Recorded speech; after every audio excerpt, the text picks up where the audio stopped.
the meeting please come to order? Today is December 19th, 2023.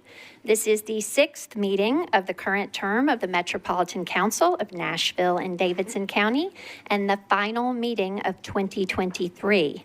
Our first meeting in 2024 will be on Tuesday, January 16th, which will be our one and only meeting in January.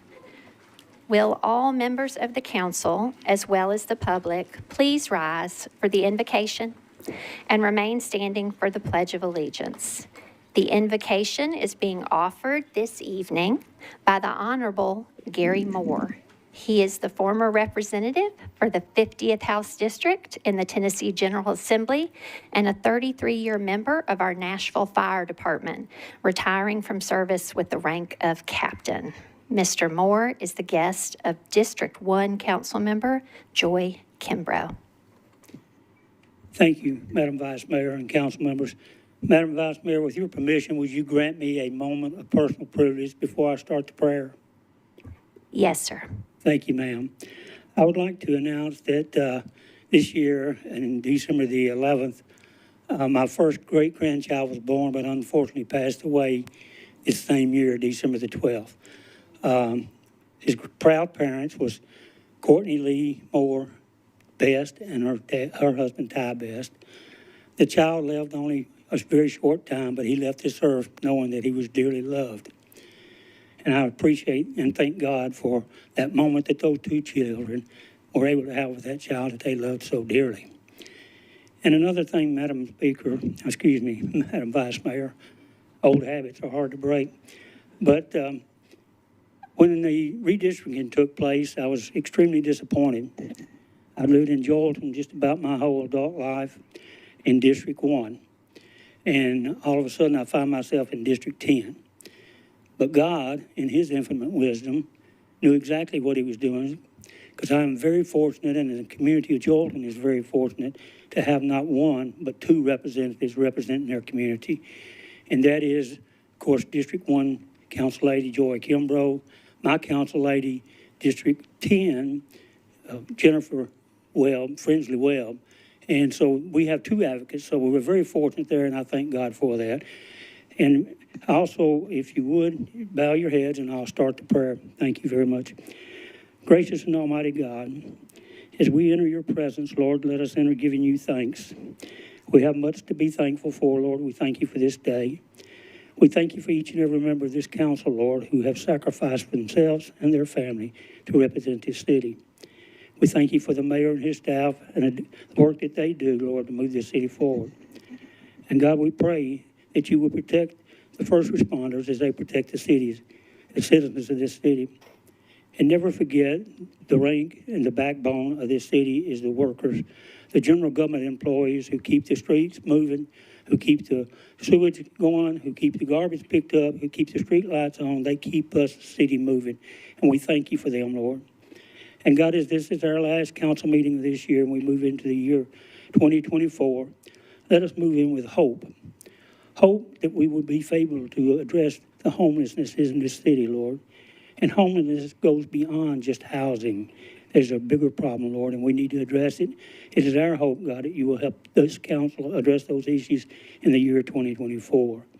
It's also our hope, God, that you will move the city forward in a transportation mode that which citizens of this city can move back and forth to work and back in a smooth manner, Lord. There's so much this city needs, and God, we have the adequate personnel and the adequate staff here, Lord, to move it forward. God, once again, we pray that you will bless this city, bless this country, and God bless the United States of America. Amen.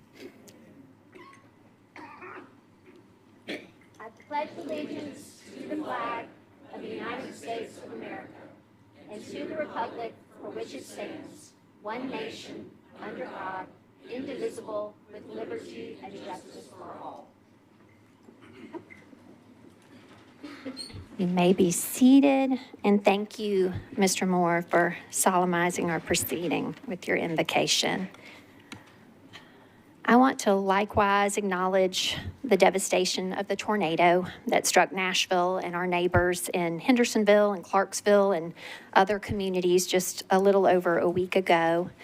3 lives were lost in Nashville, and we want to express our heartfelt condolences to their families and express our appreciation as well for our first responders and to all our nonprofit partners and the council for coming together in support of all Nashvillians affected and coming together to support your colleagues in their service to their affected districts.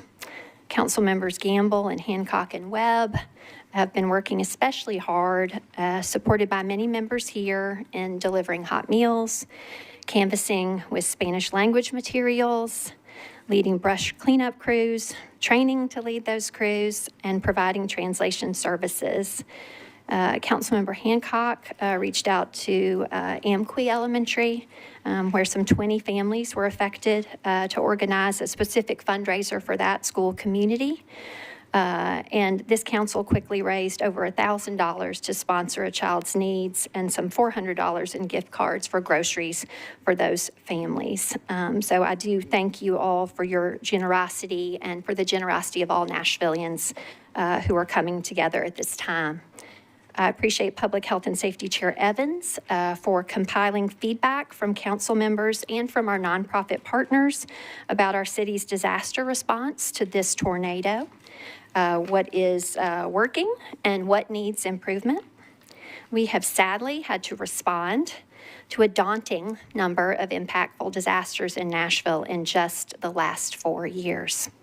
And so disaster often brings focus to our charitable efforts as a city and as individuals. But as legislators, we want to make sure that we do all that we can from a policy perspective in our operational processes and budget and staffing to support Nashvillians all year round.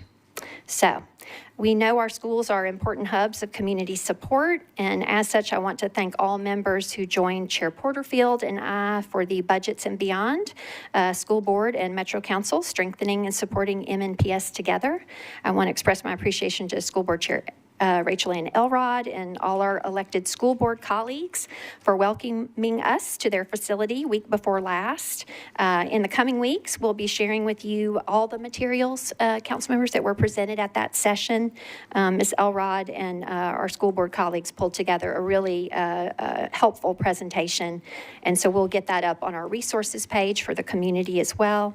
But in the meantime, Chair Porterfield and I have shared a one-page MNPS fact sheet with you all that was provided at that meeting, just one among many materials, but for you all to have, and we hope you'll find that helpful. You'll also see on information on your desks about an urban planning workshop for council on Saturday, January 27th. This is hosted by Planning and Zoning Chair Gamble and me in partnership with the Urban Land Institute. So I hope members will please plan to join us for this fun and interactive session. It is a workshop session, and so that's, I know it's 4 hours on a Saturday, but we'll have lunch for you as well. And it's just basically a really fun and educational tabling session around urban planning. And so the urban planning department has conducted that, and I've observed that and discussed it with Chair Gamble. And I really think even those of you who are returning members can learn a lot from those sessions. So please mark your calendars for January 27th for that, and please RSVP by January 10th. Okay. And last but not least, I do want to wish Director Darby a very happy birthday today.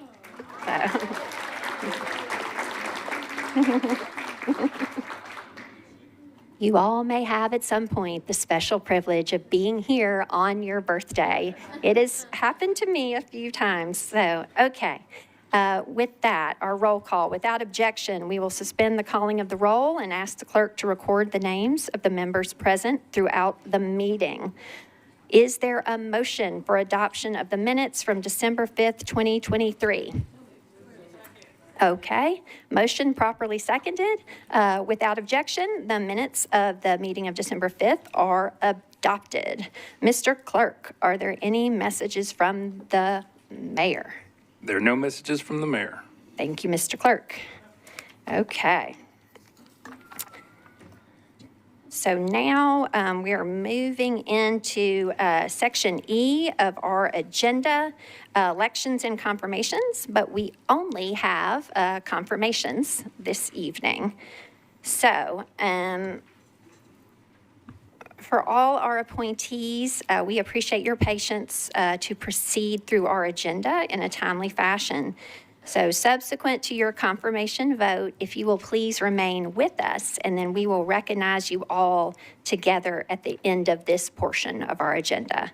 So that means, members, please refrain from congratulating each individual or group of individuals as we proceed through. So basically, hold your applause till the very end. Okay. With that, Chair Sepulveda, can you give me a combined committee report, please, for all these confirmations? Yes, Vice Mayor.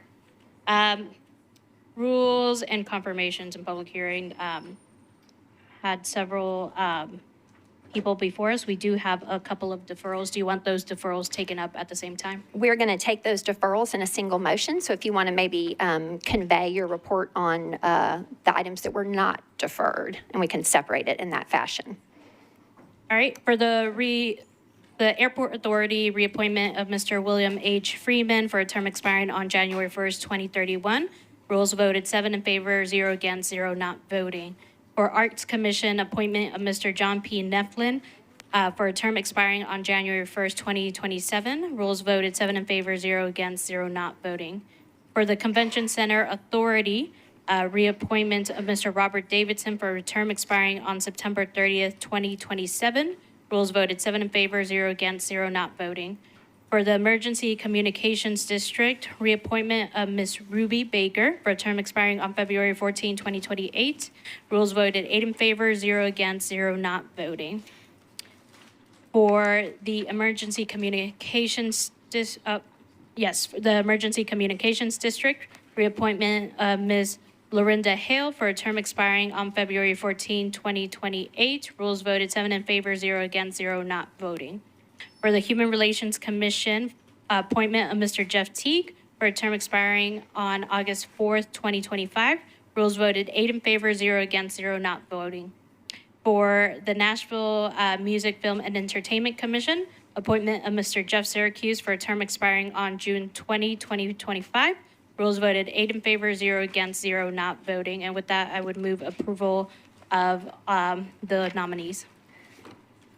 Okay, so that is all nominees that did receive a unanimous, but I do understand we may have some no votes on item E10, Ms. Sepulveda. So could you make a motion then for items E1, E2, E3, E5, or rather E6 and E8 to be moved in consolidated fashion? Yes, do you have a question, Ms. Welsh? Thank you, Vice Mayor. Can I pull E2 off of that motion? You may.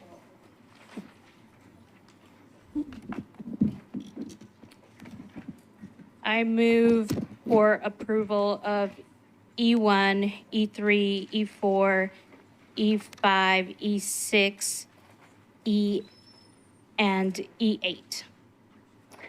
Okay, is there anyone else? Okay, I apologize, Ms. Sepulveda. I believe E5 is a deferral as well. So for emergency communications, we have E4 and E6. It's Ms. Ruby Baker and Ms. Lorinda Hale for reappointment. So moved. Thank you. Okay, anyone else seeking to remove a reappointment or appointment from this consolidated vote? Everyone clear on who we are voting on? Okay. Chair Sepulveda has made a motion. Is there a second? Okay. Is there any discussion? Okay. All in favor of these confirmations, please say aye. Okay, any noes? Any abstentions? Okay. Ms. Sepulveda, if you would, then can you please make a combined deferral motion, I believe, for E5, E7, and E9, which are Mr. Cowan, Mr. Winrow, and Mr. Hogan, and defer those to a date certain, please. I believe our January 16th meeting. I move for one meeting deferral to the January 16 meeting for Mr.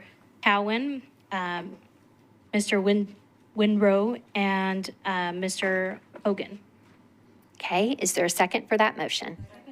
Okay, does anyone else want to remove or have any comments on that? Okay, with the motion properly seconded, all in favor say aye.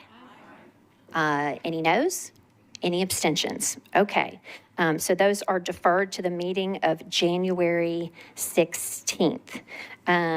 Okay, let's see. So then on item E10, or rather, pardon? Oh, okay, I'm sorry, Ms. Welsh, and to move in proper order, I do apologize. Item E2, Ms. Sepulveda has already provided a report sharing that that was a 7-0 vote. And so I guess then I would ask for a motion, please. Oh, Ms. Welsh, you're recognized. I guess I would like to move for approval for him. Okay. Okay, so there is a motion for approval of the appointment of Mr. John P. Neflin for a term expiring on January 1st, 2027 to the Arts Commission, properly seconded. Is there any discussion? Not seeing anyone seeking to be recognized. All in favor of item E2 for Mr. Neflin to serve on the Arts Commission, please say aye. Any noes? Any abstentions? Okay. Mr. Clerk, would you please record Ms. Welsh and Mr. Prep T as abstaining? And as well, Ms. Vo? 3 abstentions. Anyone else seeking to abstain? Okay. All right. Now, item E10 is the Nashville Music, Film, and Entertainment Commission, the appointment of Mr. Jeff Syracuse for a term expiring on June 20th, 2025. Ms. Sepulveda has already shared with us that that was a vote of 8, 0, and 0. And so with that, is there a motion?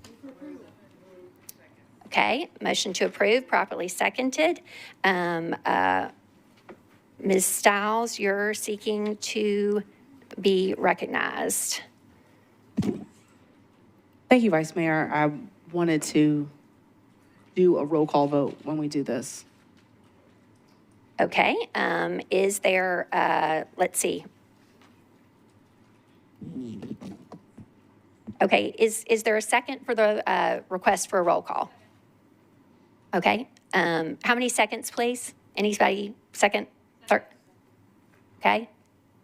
How many, we need 3 seconds to have a roll call vote. Okay, sufficient seconds for Ms.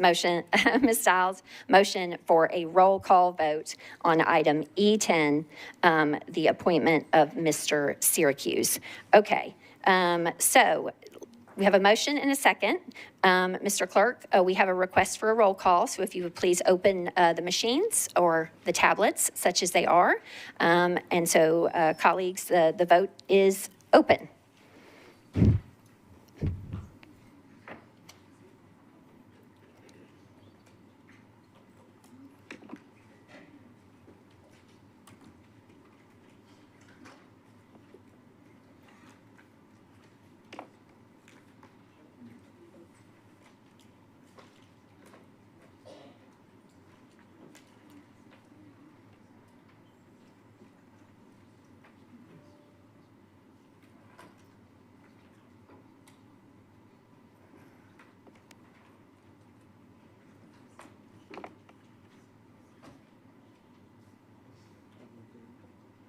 Okay, with all votes in, Mr. Clerk, please close the machine and show the vote. All right, Mr. Syracuse is appointed to the Nashville Film and Music, Film, and Entertainment Commission. Okay, with all votes in on this portion of our agenda and 3 deferrals, we will now go back through and recognize those of you who have been confirmed in your appointments. If you would please rise when I call your name, and then we will congratulate you collectively. We appreciate you. Okay, to the Airport Authority, the reappointment of Mr. William H. Freeman. To the Arts Commission, thank you, sir, the appointment of Mr. John P. Nefflin. To the Convention Center Authority, Council has reappointed Mr. Robert Davidson. To the Emergency Communications District, Council has reappointed Ms. Ruby Baker. Thank you, Ms. Baker. Also to the Emergency Communications District, Council has reappointed Ms. Lorinda Hale. To the Human Relations Commission, the appointment of Mr. Jeff Teague. And then lastly, our returning former council member colleague, Mr. Jeff Syracuse, has been appointed to the Nashville Music, Film, and Entertainment Commission. Congratulations and thank you to you all. We appreciate you.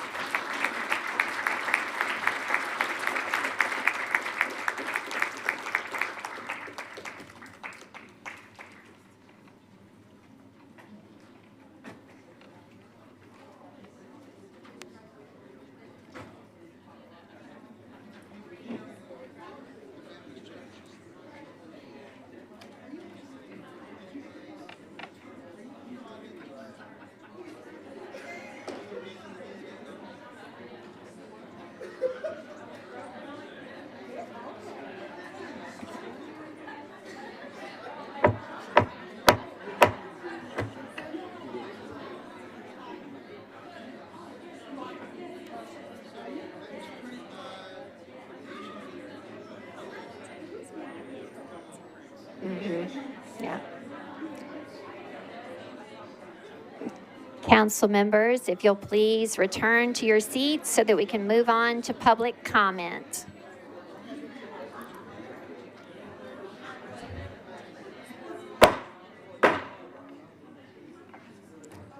Please return to your seats and clear the area of the podium for the public comment period. Again, thank you so much to everyone serving on our boards and commissions. We are grateful for you. If you would like to continue to congratulate those very kind folks, you can move out to the mezzanine area. We need to please clear the podium area. Okay, we are now moving on to Section F of our agenda, the public comment period. Pursuant to Section 844112 of the Tennessee Code, time is reserved for public comment on legislative items appearing on this agenda. Members of the public wishing to speak may sign up on the council meeting sign-up sheet at the Metro Clerk's office counter on the day of the scheduled meeting. Public comment sign-up for council meetings ends at 6 p.m. Public comment is limited to 20 minutes total at council meetings, and each speaker is allowed up to 2 minutes to speak. I will acknowledge community members in the order in which they signed up to speak with us this evening. Mr. Seamus Purdy, are you here, sir? Okay.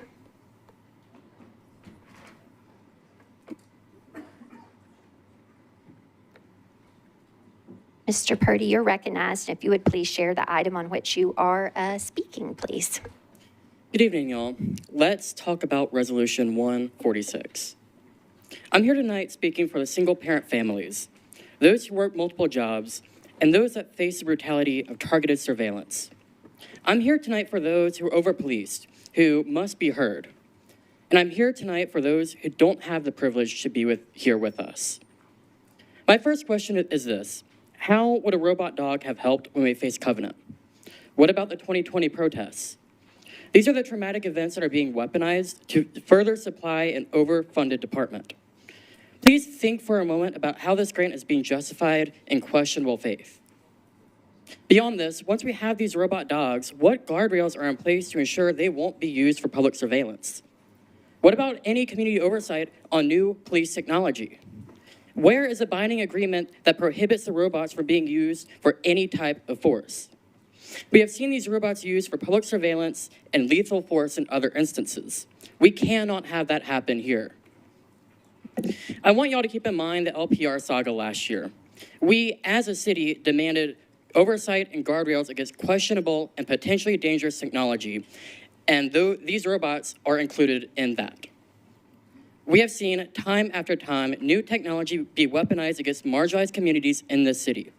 Until we have guardrails in place, it is unacceptable to further threaten our over-policed communities. I ask this council to approve a one-meeting deferral to at least answer these questions. Thank you. Thank you, Mr. Purdy. Ms. Joy Andal?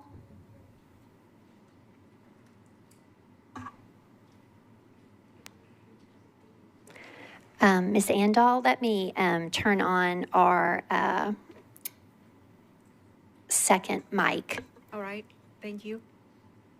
Can anybody hear me yet? Okay. Yes, ma'am. Good If you might evening. move, Ms. Hayes, may you assist and get the mic a little closer to Ms. Andal, please? All right, thank you. Thank you. We can hear you great now. Thank you. Good evening, members of Metro Council. Joy Andal, 2197 Nolensville Pike. I wish to express my sincere gratitude to Ms. Doe and the sponsors of Resolution 135 on behalf of Ms. Doe and for their dedication of championing this important cause, which advocates to increased inclusivity for Nashvillians of all abilities choosing to serve on committees, boards, commissions, and other bodies under the Tennessee open laws, meeting laws. While we make every effort to attend these meetings in person, there are instances where remote participation becomes a necessity. Recognizing and accommodating diverse modes of participation is key to ensuring the active engagement of all community members. Thank you for taking this significant step towards advancing a more inclusive Nashville and for your time and consideration of this. Thank you. Thank you, Ms. Andal.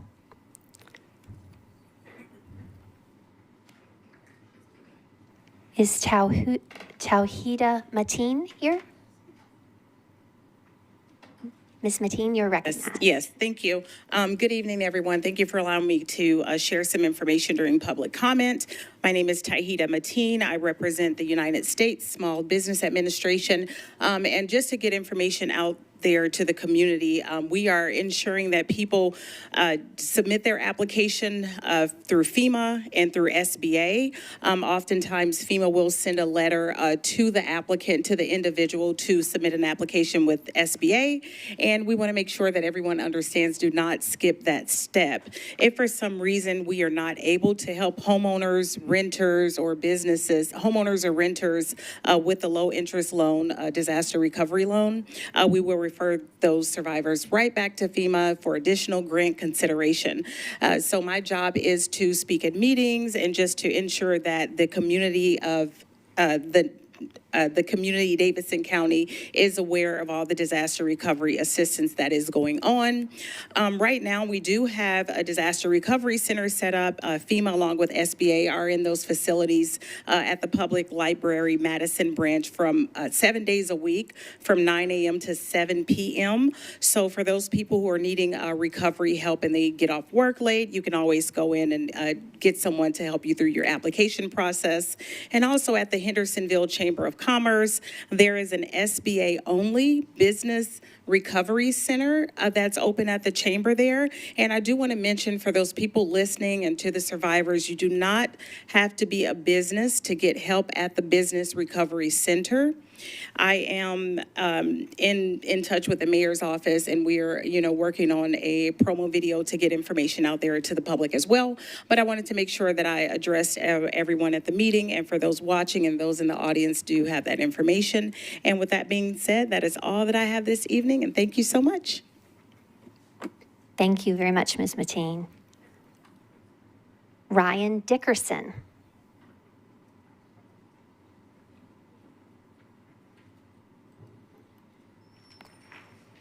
Mr. Dickerson, you're recognized. Welcome. Thank you.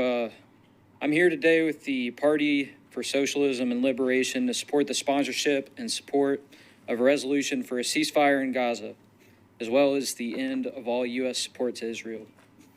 You may be asking yourself, why should I, as a council member, call for a resolution that appears to only concern a national issue? Well, perhaps you should ask the council members of Atlanta, Detroit, Seattle, Oakland, Richmond, Providence, Wilmington, Akron, Madison, Talent, Carborough, Hamtramck, Ypsilanti, or Dearborn, all of whom passed resolutions for a ceasefire in Gaza. What these bold council members recognize is that national issues are always tied up with and reflected in local issues as well. Not only does a portion of Nashville taxpayer money end up in the $3.8 billion of annual federal aid to Israel, Israel's occupation of Palestine is reflected here in Nashville as well. It is well known that the military weapons, surveillance methods, and policing techniques that the Israeli Defense Force developed and honed against Palestinian civilians are shared with police here in the U.S., and they certainly have been and will continue to be used against Nashville residents.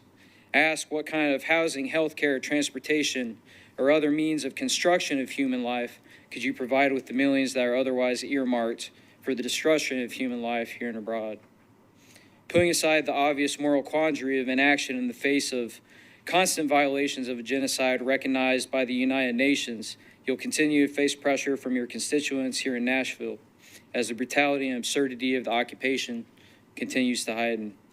Think of the thousands here and the millions worldwide that have come out in the street in support of the righteous resistance against Israel's occupation of Palestine. You can't ignore us forever. You'll eventually have to respond to us, and the sponsorship and support of a resolution is the first small step, the bare minimum in this response. Thanks.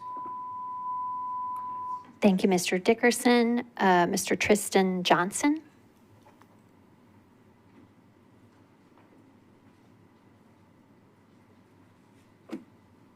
Welcome, Mr. Johnson. I am also here today to request that the council support a resolution in solidarity with the Palestinian people in their struggle for self-determination in the face of decades-long occupation and genocide.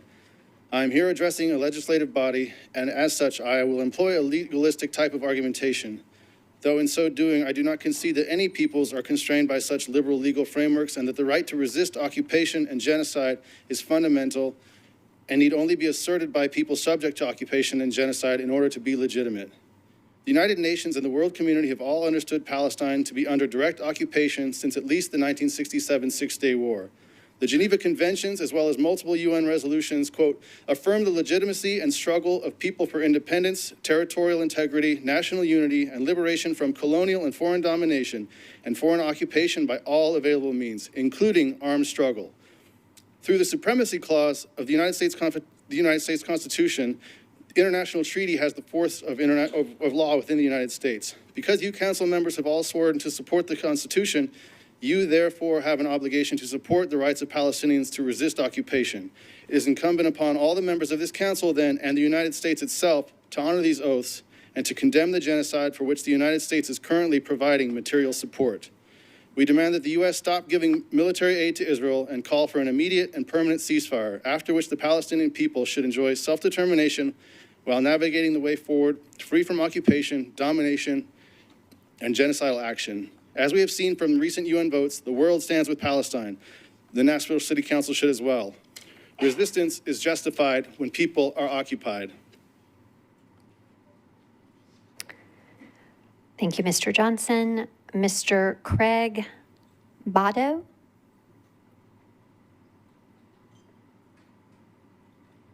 I'm Craig Bardo with the PSL Nashville.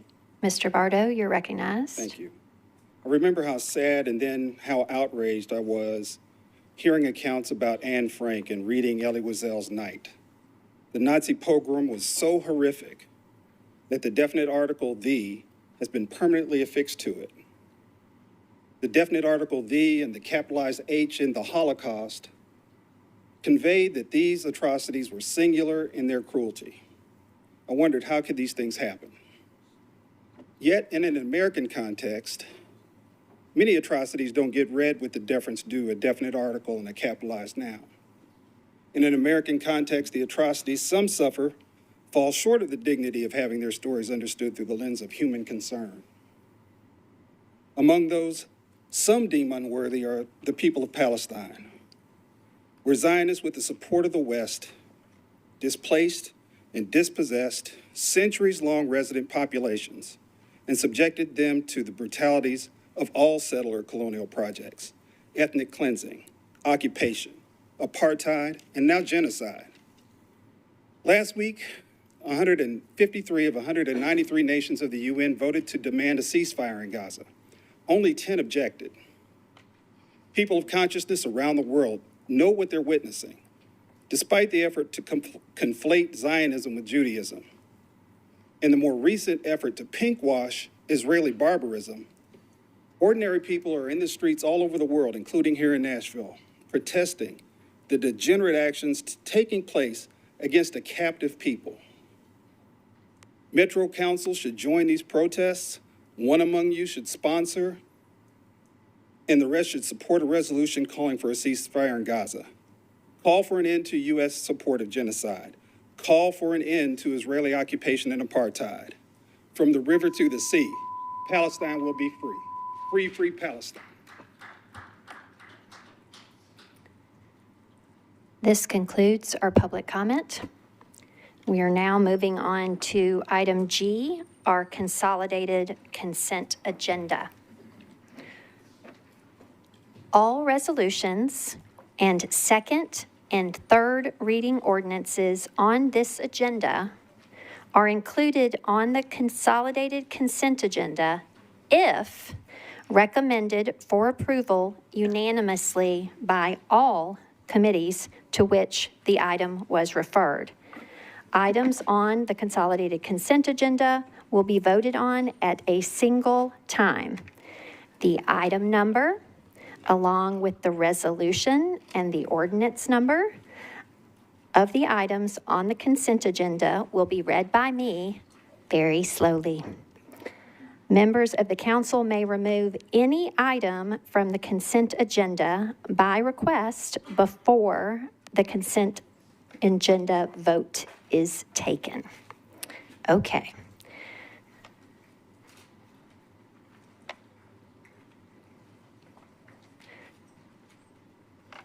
Mr. Clerk, are we ready?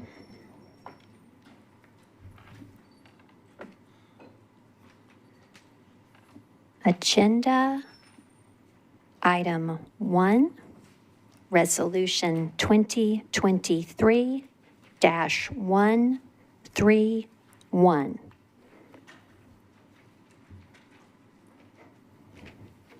Agenda item 2, resolution 2023-132.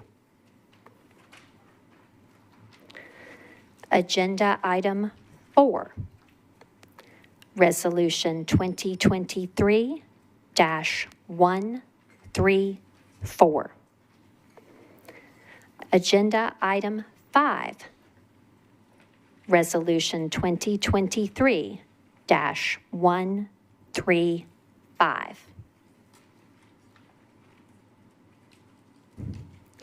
Agenda item 6, resolution 2023-136. Agenda item 7, resolution 2023-137. Agenda item 8, resolution 2023-138.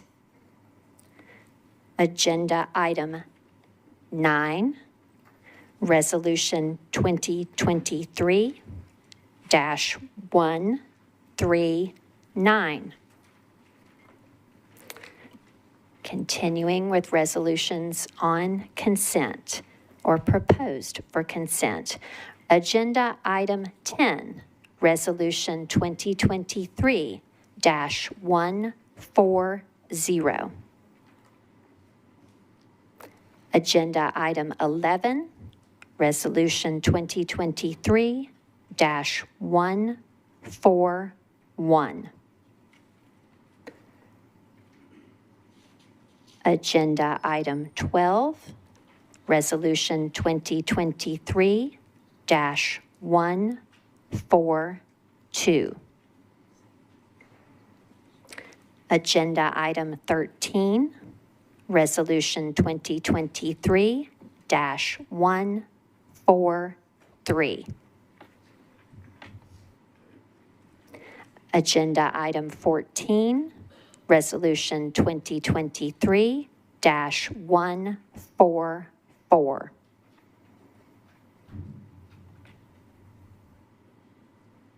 Agenda item 15, Resolution 2023-145.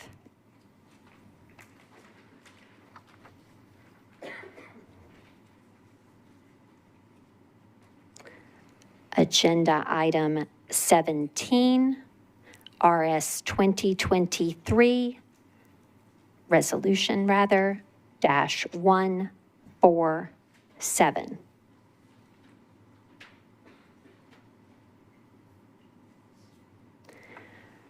Agenda item 18, resolution 2023-148.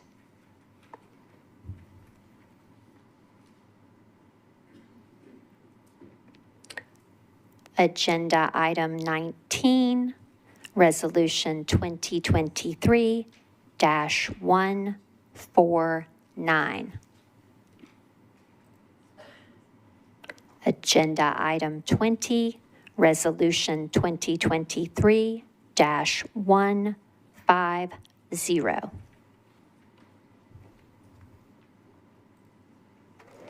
Agenda item 21, resolution 2023-151. Agenda item 22, resolution 2023-152.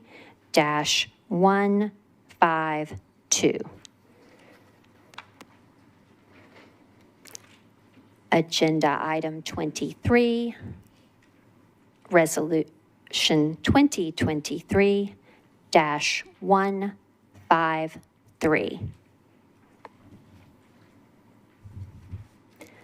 Agenda item 24, resolution 2023-154. Agenda item 25, resolution 2023-155. Agenda item 26, resolution 2023-156.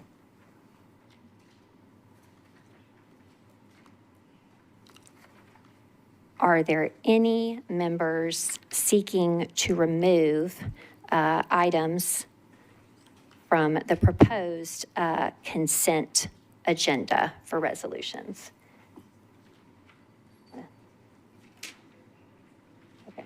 Okay. All right. Okay. Let's see. Should we just keep going and do it all then? Okay, members, I do apologize. Here's what we're going to do. I know it's a change, but we are going to keep moving. So make a note, okay? And now we're going to proceed into the second reading consent proposals, okay? Again, consolidated consent agenda. So for purposes of public's awareness and for members' awareness, you will still be able to remove those items from consent. Please just make your notes. And then if you would like as well at this juncture, you can go ahead and get into the queue because the consolidated consent agenda is so long and because we're not separating them out. So if you want to go ahead and get in the queue, then we'll acknowledge at the end of reading all items on consent, okay? So for the public, we will skip over section I and section J in our agenda, and we will move to we are still on our consent agenda, but we are, Section G, but we are pulling and calling out, rather, reading items proposed for the consolidated consent agenda on second reading. So second reading bills proposed for the consent agenda are item 45, ordinance BL 2023-119, agenda item 47, ordinance BL 2023-122,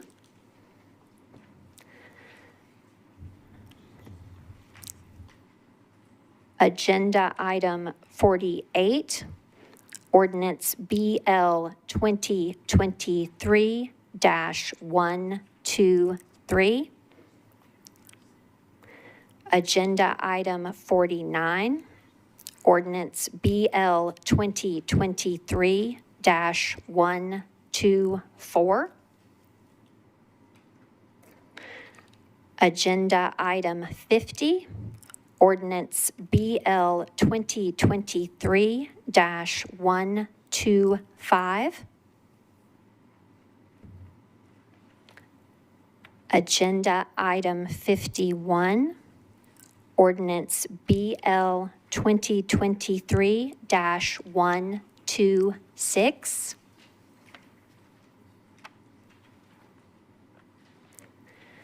agenda item 52, ordinance BL 2023-127,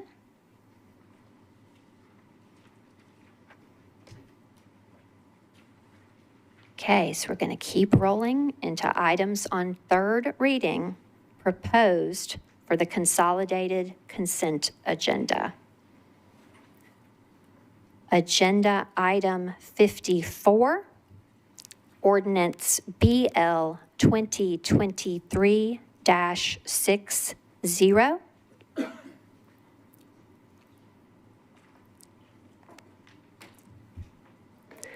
Agenda item 55, ordinance BL 2023-70.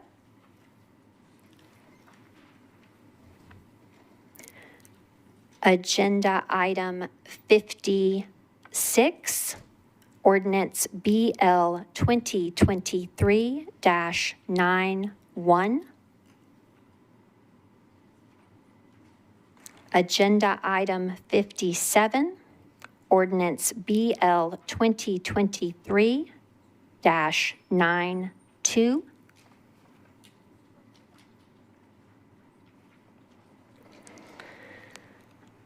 Agenda item 58, ordinance BL 2023-93.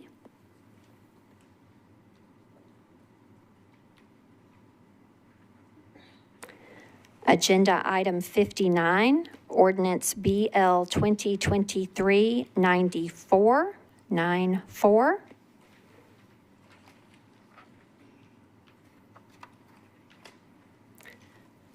Agenda item 60, ordinance BL 2023-95.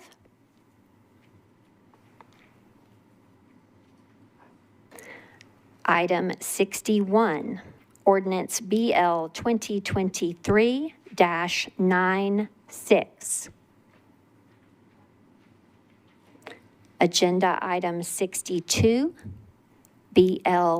ordinance BL 2023-97.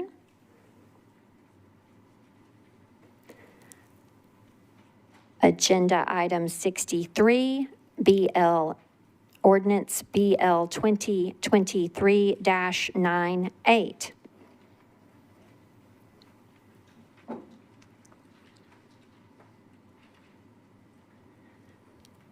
Agenda item 64, ordinance BL 2023-101.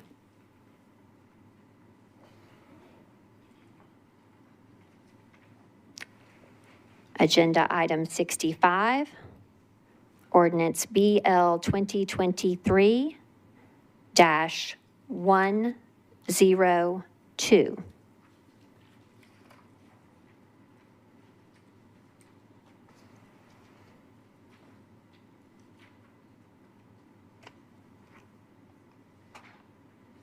Agenda item 68, ordinance BL 2023-107.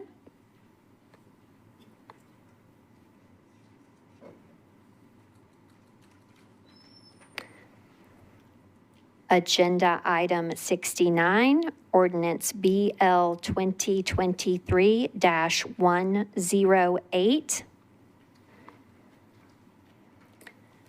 Agenda item 70, ordinance BL 2023-109.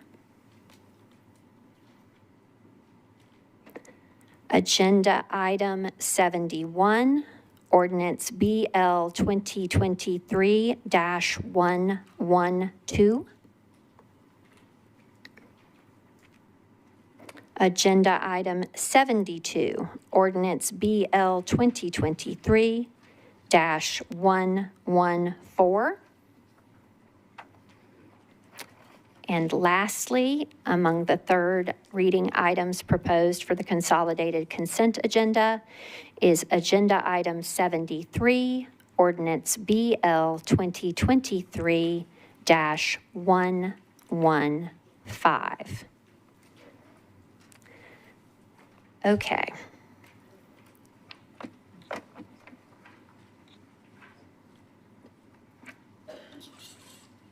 All right. So at this juncture, colleagues, so as we move through the agenda, as we're going from reading to reading, Mr. Clerk is also working through our Granicus system and what is in the queue. So what we do actually need to do is once we get through all of those items, which are proposed for agenda item G, our consolidated consent agenda, once that is back before you, which it is now, if you would like to get into the queue to pull an item from this consolidated consent agenda, please do so. Thank you.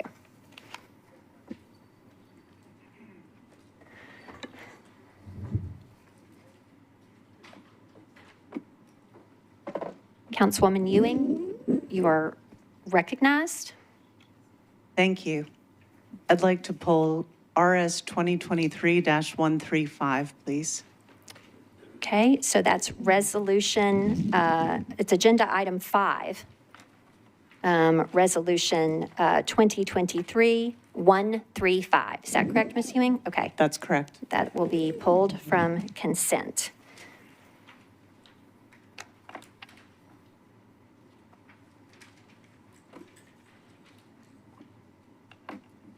Okay, Councilman Coupin, you are recognized, sir. Thank you, Madam President. Can I pull item 26, RS 2023-156, as well as item 55, BL 2023-70? So items 26 and 55, please.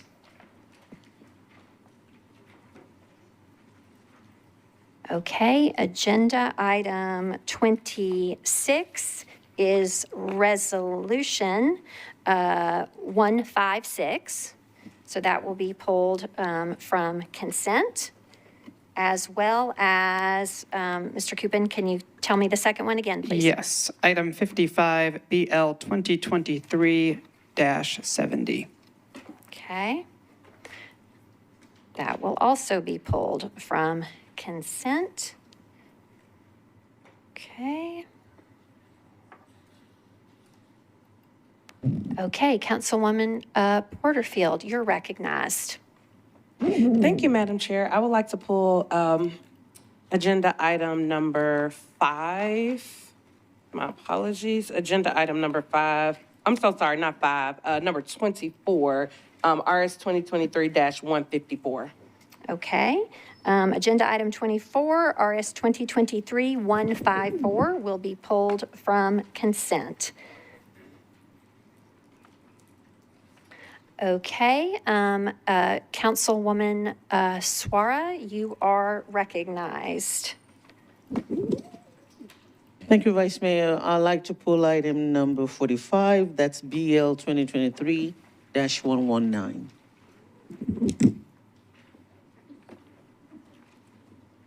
Okay, agenda item 45, second reading, ordinance 119 will be pulled from consent.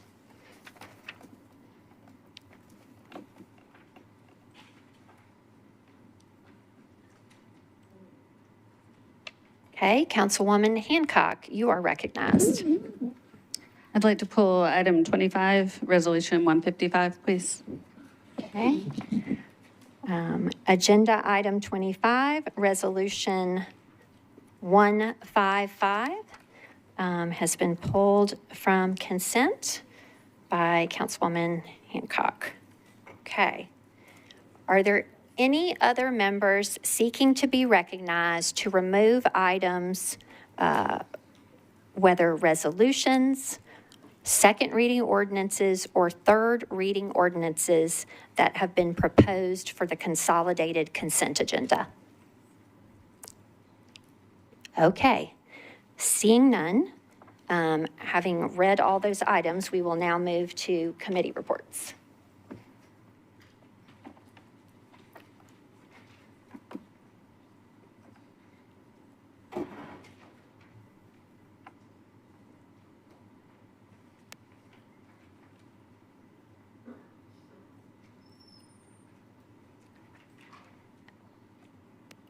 Okay, Budget and Finance Chair Porterfield, you are first recognized for resolutions on consent. Thank you, Vice Mayor. Is it okay if I give you multiple ones that all have the same reading? Are you able to? You absolutely can consolidate those. Okay, thank you, I would Vice just Mayor. bring to your attention for resolutions, it looks like before your committee, the only one that was removed from consent was 135. Yes, ma'am. So Thank all you, the Vice other ones Mayor. you can give a combined report. Thank you. For RS 2023-132, RS 2023-134, RS 2023-136 through 143, RS 2023-147, and RS 148, 149, and 150. All passed 15 in favor, 0 against, 0 abstaining. Okay, Ms. Porterfield, if you would share, I believe you have one second reading item? I still got a couple more on Oh, I'm consent. sorry. I'm No sorry. worries. RS 2023-144 and 145, both passed 14 in favor, 0 against, and 0 abstaining. And I believe I have one on second agenda, second reading. My apologies, Vice Mayor. BL 2023-124, passed 15 in favor, 0 against, 0 abstaining. Okay. Thank you very much, Chair Porterfield. Okay. Let's see. Now we will move on to Councilwoman Gamble for planning and zoning. You have one item on our resolutions and several items on second and third. Thank you, Madam Chair, or Madam Vice Mayor. all good. Starting with resolutions on consent, RS 2023-132, Planning and Zoning, recommended approval, 11 in favor, 0 against. Moving on to bills on second reading, I believe we have RS 2023-122, 123, 124, 125, 126, 127, and 127. Yes. The Planning and Zoning recommended approval, 11 in favor, 0 against on all of those. Great. And then bills on third reading. I believe we have BL 2023-60, BL 2023-91, 92, 93, 94, 95, 96, 97, 98, 101, 102, 105, 106, 107, 108, and 109. Planning and zoning recommended approval of all of those bills on third reading consent, 11 in favor, 0 against. Thank you very much, Chair Gamble. Okay. Chair Stiles, Public Facilities, Arts, and Culture. You have several items on proposed for consent resolutions. Resolutions proposed for consent. Yes, Ms. Stiles, you're recognized. Thank you, Vice Mayor. Is it possible to just take them all? There's 4 of them in a row. Can we take them all and just tell you that they all You may. passed? If you had the Okay. same vote count, you can just say all the numbers and then Perfect. provide your vote count. Thank you. RS 2023-137, 138, 139, and 140. All passed, 7 in favor, 0 against. Okay, so all were recommended for approval. What was your vote count again? 7 in favor, 0 against. Okay. Okay.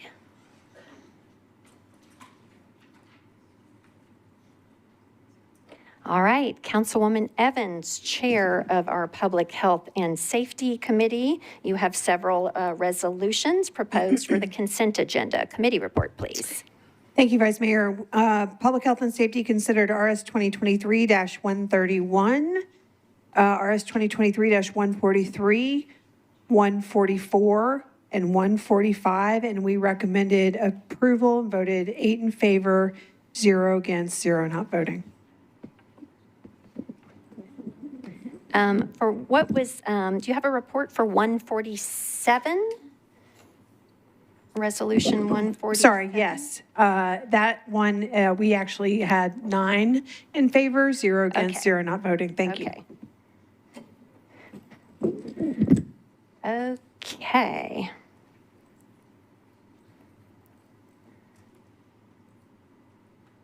Let's see. Councilwoman Sepulveda, you are recognized for your report on several resolutions, please. Thank you, Vice Mayor. Rules consider RS 2023-151, 152, and 153, and we voted 6 in favor, 0 against, 0 not voting for approval.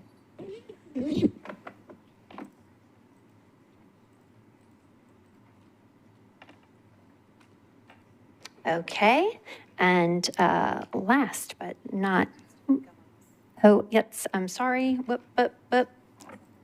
Okay, second reading consent, not yet, Mr. Parker, I apologize. Mr. Bradford, you had one item proposed for the consent agenda. Oh, I'm sorry, it got pulled? Okay, I apologize. Okay. It is your turn, Councilman Parker. Chair of Transportation and Infrastructure, you are recognized for resolutions and second reading consent items, sir. Thank you, Vice Mayor. Transportation and Infrastructure met and considered RS 2023-132, 134, 148, 149, and 150. Recommended approval of all of those, 12 in favor, none against. And for bills on second reading, we considered BL 2023-122, 123, 124, 125, 126, and 127.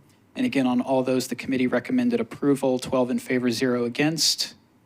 And with all committee reports in, I will move the consolidated consent agenda. Excellent, sir. Is there a second? Okay. All in favor of the consolidated consent agenda, please say aye. Any voting no? Any abstaining? Okay. You have adopted all items on the consolidated consent agenda. Now we will go back to items that are not on consent. So we will go back to section H on our agenda for resolutions first, not on consent.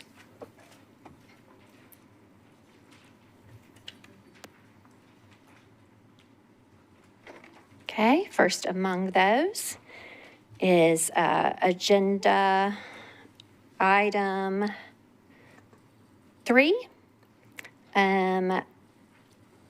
Resolution 2023-133, sponsors Weiner and Allen, is a resolution amending ordinance number BL 2023-1690 as amended to provide a stormwater capacity fee appeals process and to amend the applicability of the new section 15.64.035 of the Metropolitan Code.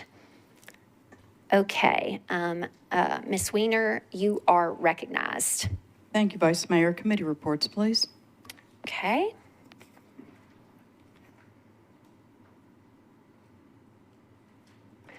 Councilman Parker, you're recognized. The Vice Mayor, Transportation and Infrastructure considered the resolution and recommended approval, 11 voting in favor and 1 voting against. Okay. Let's see, Councilwoman Porterfield, you are recognized for the report of the Budget and Finance Committee.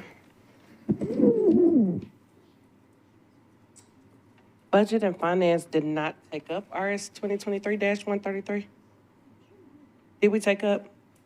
I don't see it on here, Vice Mayor. Oh, just kidding. Yeah, we did. Okay. Budget and Finance voted 15 in favor, 0 against, and 0 not voting.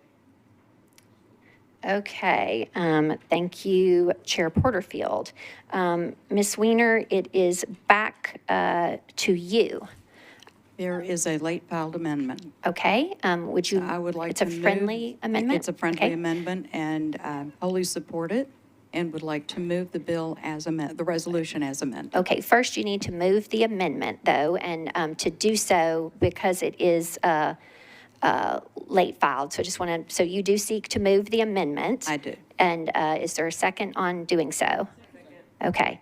That late file is going to require a suspension of the rules for consideration, and so for that, I go, let's see, is there any, to Ms. Sepulveda first for your report on the nature of the late file.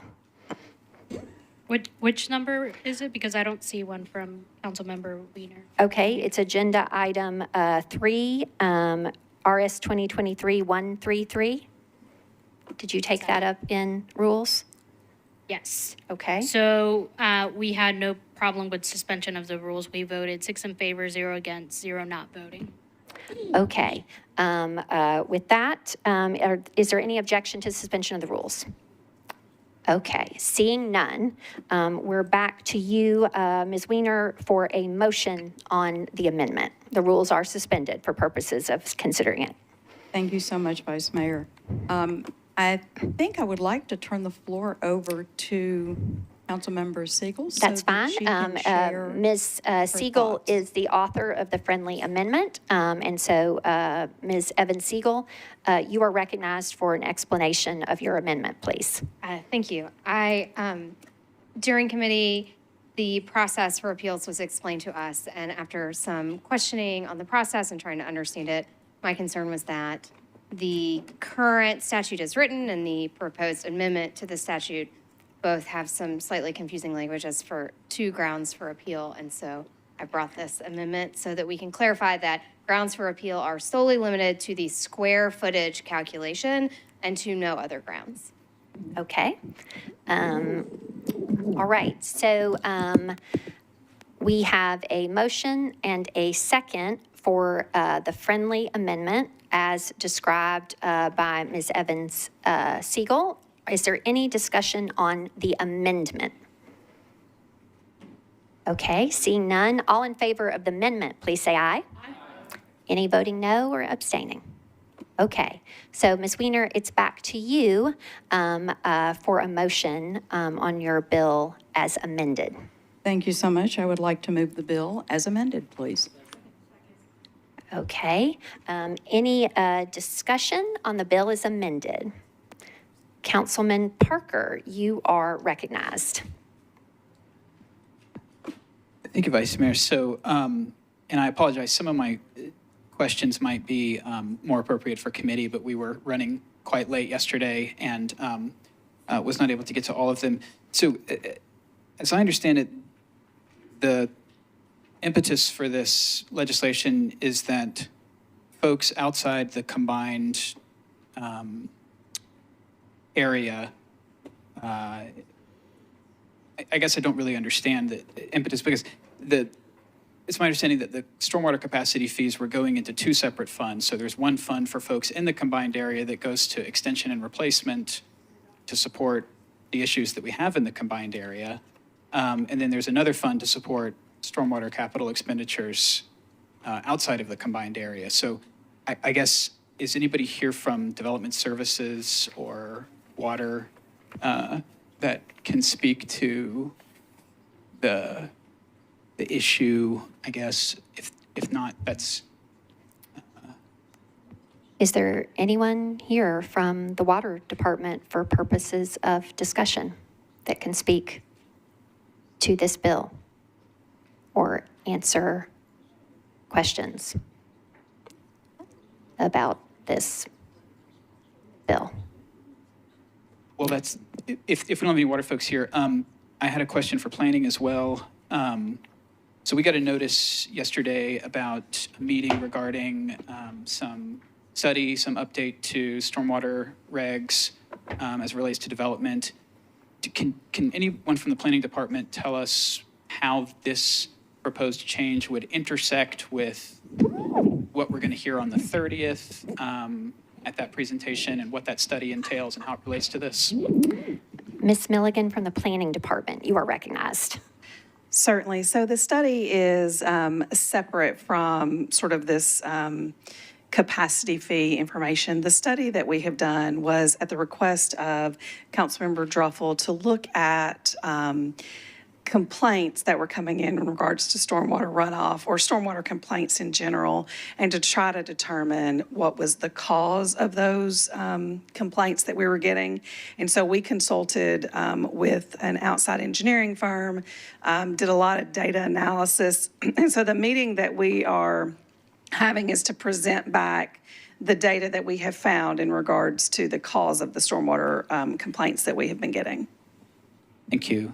And do I have 15 seconds left, or does it count when an administration person is speaking? I will extend your time, Mr. Parker, just because we've gotten a fair amount of time for a question or an answer. I'll give you a little extra time. Thank you. And lastly, the letter that we have and the explanation in committee yesterday from the sponsor indicates that there was a analysis from Metro Legal that perhaps this was necessary due to recent case law or some interpretation.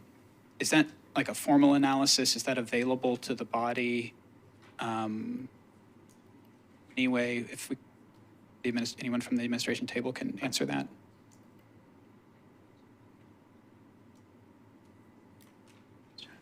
Oh, I'm sorry. I apologize. I didn't see you there behind Ms. Darby's monitor. You are recognized.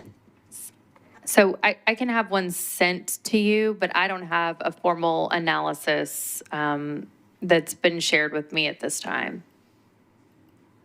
I know that's not helpful right now. Sure. Thank you.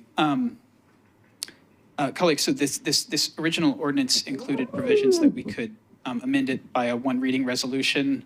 I'm not decided personally on whether this is the right policy approach or not. I have some questions that I would like to be answered, so I do wonder if the sponsor would entertain a motion for a 1 or 2 meeting deferral to allow us to get a little more information about this proposal. Okay, Ms. Weiner, you are recognized. Thank you, Vice Mayor. My understanding is that John Honeysucker is on his way back up here to answer these questions. Okay, I appreciate that somebody from Water is returning to answer questions. And so I guess in the meantime, Mr. Parker, I can certainly recognize you again. We do have two other colleagues in the queue to pose questions, but I'm not hearing that legal has a response and Water is not here, but I guess we could acknowledge other members and understand the nature of their questions as well. Ms. Evans Siegel, you are recognized. Thank you. Oh, hang on. I've got too many mics hot at one time. Okay. Go ahead, ma'am. This may be a water question, but maybe legal can do this. I think one of my colleagues had requested a map of the affected area yesterday during committee, and we received that map right before this meeting. I just want to make sure my understanding is correct, that the small blue area on this map is the area not affected, and that the other 500 square miles not in blue or so on this map would be affected by this fee change. Is that correct?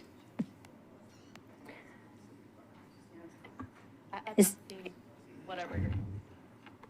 I can show you, but it may be a water department. It might be easier for Mr. Honeysucker to answer. And I guess my other comment would be that if we're going to defer this, I would ask that we re-refer it back to transportation, because I think we do have some questions, and I appreciate my colleagues' hard work on this, but I just want to make sure that we have fiscal information and applicability information before we make this decision. Okay. Director Darby, can you answer a question about the map? So I believe Ms. Darby forwarded this to members at the request of the Water Department, basically when committees were already underway, members. So that certainly, you're not supposed to have necessarily seen that map, but Ms. Evans Siegel has inquired, and Ms. Darby, I see, has the map and did forward it to the body. So I think I will put that question then to Director Darby to answer about the map. So my understanding of the map, and I've seen it just as much as you have, but my understanding of the map is that the white area indicates the MS4 area of Davidson County. The amendment to the legislation, which the amendment to the code, which is up today, would exclude single-family, two-family, and residential multifamily projects from the fee if they're in the MS4 area. And just though to clarify, I believe Ms. Evans Siegel's question was, because the map that I'm looking at is somewhat confusing. The MS4 area is the entire large white area. That is the exclusion zone. And the stormwater capacity fee will then only apply in that tiny blue area. Is that correct? The exclusion? No, the capacity fee applies across Davidson County. There is an exclusion for single-family, two-family, and residential multifamily in the MS4 area. Okay, so it's not excluding commercial, correct. But it does exclude all single and two-family and multifamily development in that entire white area. Does that answer your question, Ms. Evans Siegel? Yeah, so all multifamily, regardless of the number of units, would be excluded. Presumably, yes. Ms. Benedict, you are recognized. Thank you, Vice Mayor. I yield to Councilmember Parker, please. Okay.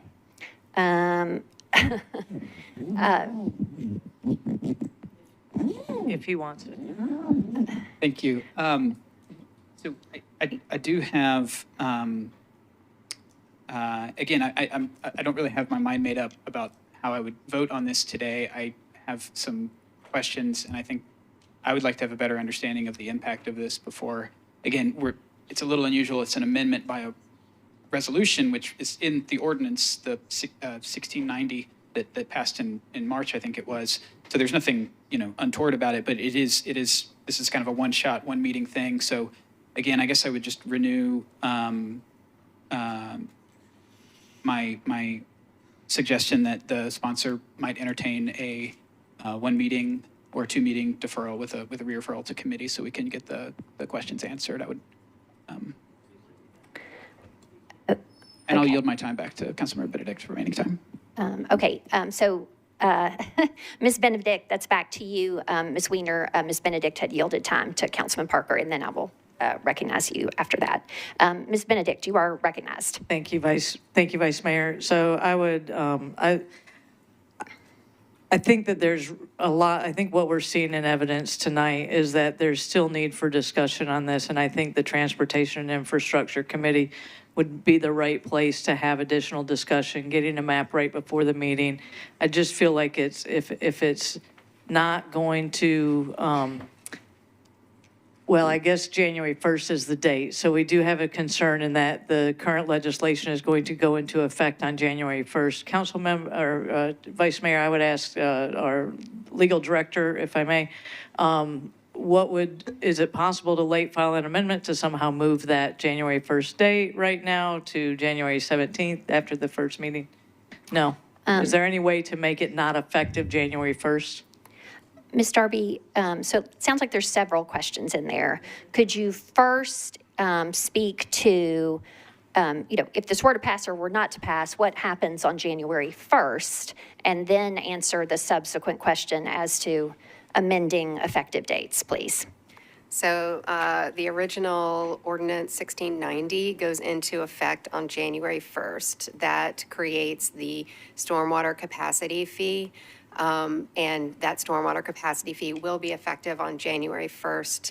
It is too late to file an amendment for that because we don't have another meeting between now and January 1st. This amendment would, if passed tonight, would put these additional applicability and appeal provisions into the code section as of January 1st. If the amendment tonight does not pass, tonight, then it would have to be refiled as an ordinance at the beginning of the year and take 3 readings because the effective date of the code provisions goes into effect on January 1st. After that date, we can only amend code sections by ordinance, not resolution.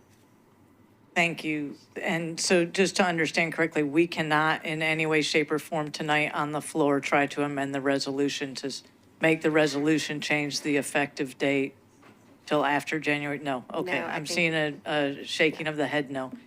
With that in mind, I was supportive of asking the sponsor to defer this, but I think that based on that timeline, I do think we ought to take action, although I do have a lot of questions about this as well that I hope somehow we can get some answers on. Thank you, Vice Mayor.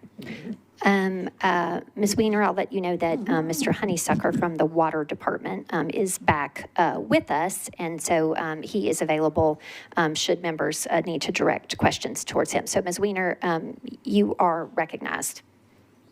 Thank you, Vice Mayor. I appreciate it. I hear everything that you guys are saying, and I can't argue with that. However, I would like to give Mr. Honeysucker the opportunity to answer some of the questions and give a little bit more clarity. So I'm going to sit down.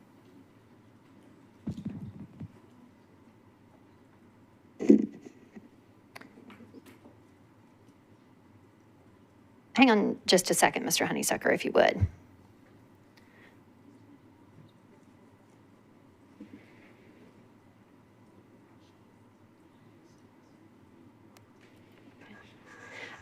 Does any member seek to be recognized to ask a specific question to Mr. Honeysucker? So what I would prefer to happen rather than, no disrespect intended, Ms. Weiner, affording Mr. Honeysucker just open time to speak on the bill would be to acknowledge a member who has a particular question on the bill, please. And that question may be directed to Mr. Honeysucker. Mr. Parker, as Chair of Transportation and Infrastructure, I will recognize you again, sir. Thank you, Vice Mayor. So thanks for coming back to join us, Mr. Honeysucker. So reading through this, the original legislation, 1690, established these kind of two buckets that these fees would go into. In the combined area, they'd go into the extension and replacement fund, and in the separated area, they'd go into the stormwater capital fund. It's my understanding that these fees are not the only source of funds that we use to support those two endeavors. And so the impetus for the bill, as I understood it, was that folks that were paying into the stormwater capital fund in the separated areas didn't want to pay into the combined fund. But as I understand it, the fees were not structured that way in the first place. So I guess I don't understand what it is that we're doing here. Why are we, because I mean, in the separated area, in the MS4 area, I presume there are extensive capital stormwater needs and projects well beyond what any fee collection from this would cover. So why are we carving them out from contribution, I guess is my question. Okay, Mr. Honeysucker, you are recognized to answer that question, please. First of all, good evening. Please forgive me for my dress attire. I went home and put on some jogging suits, so please forgive me. That's not my normal attire. Councilman Parker, this particular legislation, it was already previously adopted by the previous council. What this is brought back to do, in essence, is to make some adjustments to what was previously adopted, because they felt that the appeals process was not properly articulated in the original bill when it was approved. So that's why this was brought back to help clear up some of the misconceptions and misunderstanding that this has. Understanding this bill is really to encourage development, well, not development, but to enhance the problems that we've been having from infield downstream issues. And Councilman Druffel has experienced that, and he was one of the ones that was very instrumental in supporting this particular legislation, because the development was taking place and causing downstream issues and things like that within the communities. So that's pretty much the fundamental basis of this particular legislation. But this part right here was just to allow them to have the ability to be able to make the appeals process. You specifically asked about the funding source. I'm not specifically sure exactly on that. I might have to defer back to the sponsor. She may have more detail on that, because I don't want to say anything in the correct way to you. Well, I understand the clarification on the appeals process, but my read of it is that for everything outside of the combined area, so the entire MS4, we would be just not having one family, two family, and multifamily, regardless of the size of the multifamily project, pay into that stormwater capital fund. That's my read of the legislation, and maybe I'm incorrect there. Can you affirm that, Mr. Honeysucker, before I go back to Ms. Weiner? I'd like to definitely check with Councilor Weiner on the understanding of how we put it. Okay, Councilwoman Weiner, you are, I got too many mics hot here. Okay. Ms. Weiner, you are recognized. In committee yesterday, Mr. Snyder with Metro Water advised us that the revenues that would not be coming in as a result of this capacity fee adjustment was somewhere between 2% and 5% of the $35 million that was originally estimated. So a very small portion. Okay, $35 million estimated for the needs of the capital stormwater system throughout the entire white part of the county in that That map? is what he shared. Well, this is directed to the area in the map that's shaded blue. Okay? It's identified there. Only thing we're pulling out is single, two-family, and multifamily. They do not pay into this because I'm sorry, what? In the white area, yeah. Did I say blue? I'm sorry, I meant white. And so the reason for that, the reason that Metro Legal advised Metro Water, according to Mr. Snyder during committee yesterday, the reason that they recommended this was because there is no what they call legal nexus, and I referenced it in my letter to you today, and addressed it yesterday. What that means is these particular properties fall into the category of not running into that combined sewer system. They do not connect to it. They do not indirectly or directly lead into it. Therefore, that is why they said that we needed to make this adjustment. Thank you. And I understand that argument, but are there not needs within the separated area, the MS4 area, for stormwater capital improvements that would be supported by these fees? Mr. Honeysucker, you're recognized, sir. Councilman Parker, there are needs continuously across the whole county in regards to what your statement. There is a need in the stormwater. Stormwater can always accept more money to do more work within the city. So it is a tremendous need within this area and outside of the area. Oh, Vice Mayor, I am Yeah. not going to hold up this meeting tonight. I'm going to move for a one meeting deferral. okay. Is there a second? Okay. Okay. All right, so there is a motion. May I? Yes. I don't know if it's a point of order. I'm sorry. A point of parliamentary inquiry. Yes, you are Is recognized. it appropriate to ask if the sponsor would consider referring to transportation infrastructure? Absolutely. Happy to. Okay. So then Ms. Weiner, the primary sponsor, has made a motion for a one-meeting deferral, which gets us to the meeting of January 16th with a re-referral then to the Transportation and Infrastructure Committee. Is that a correct restatement of your motion, Ms. Weiner? It is. And is there a second? Now, okay. Is there any discussion on the deferral? Okay, all in favor of the deferral, please say aye. Any voting no? Any abstaining? Okay. Right. RS 2023-133 is deferred to, well, no. It's deferred to the meeting of January 16th. Okay. Okay. All right. So moving ahead then with items that are not on consent, or rather resolutions that are not on consent. We have agenda item 5, resolution 2023-135. Sponsors Porterfield and Welsh. It is a resolution authorizing the Metropolitan Department of Law to compromise and settle the Americans with Disability Act claim of Jane Doe against the Metropolitan Government of Nashville and Davidson County by adopting an accommodation policy for board and commission members and paying $500 to Ms. Doe out of the Judgments and Losses Fund. Ms. Porterfield, you are recognized. Thank you, Vice Mayor. Budget and Finance approved this, 14 in favor, 0 against, and 0 abstaining. And with that, I would like to move for approval. Okay. Is there a second? Okay. Is there any discussion on this matter? Ms. Ewing, you are recognized. Thank you, Vice Mayor. I wanted to say a few words about this because it is a subject pretty close to my heart. I have a son with profound intellectual disabilities.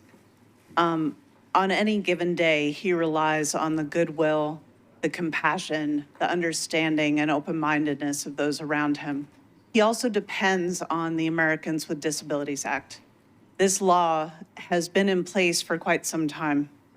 My point in standing and rising to talk about this is that the ADA is a bill that is protecting our fellow citizens with disabilities. But this law, because it's not a new thing, compliance shouldn't be a matter of being forced by law to provide access to our fellow citizens with disabilities. And it's not just about access, it's about basic respect for those with differing disabilities.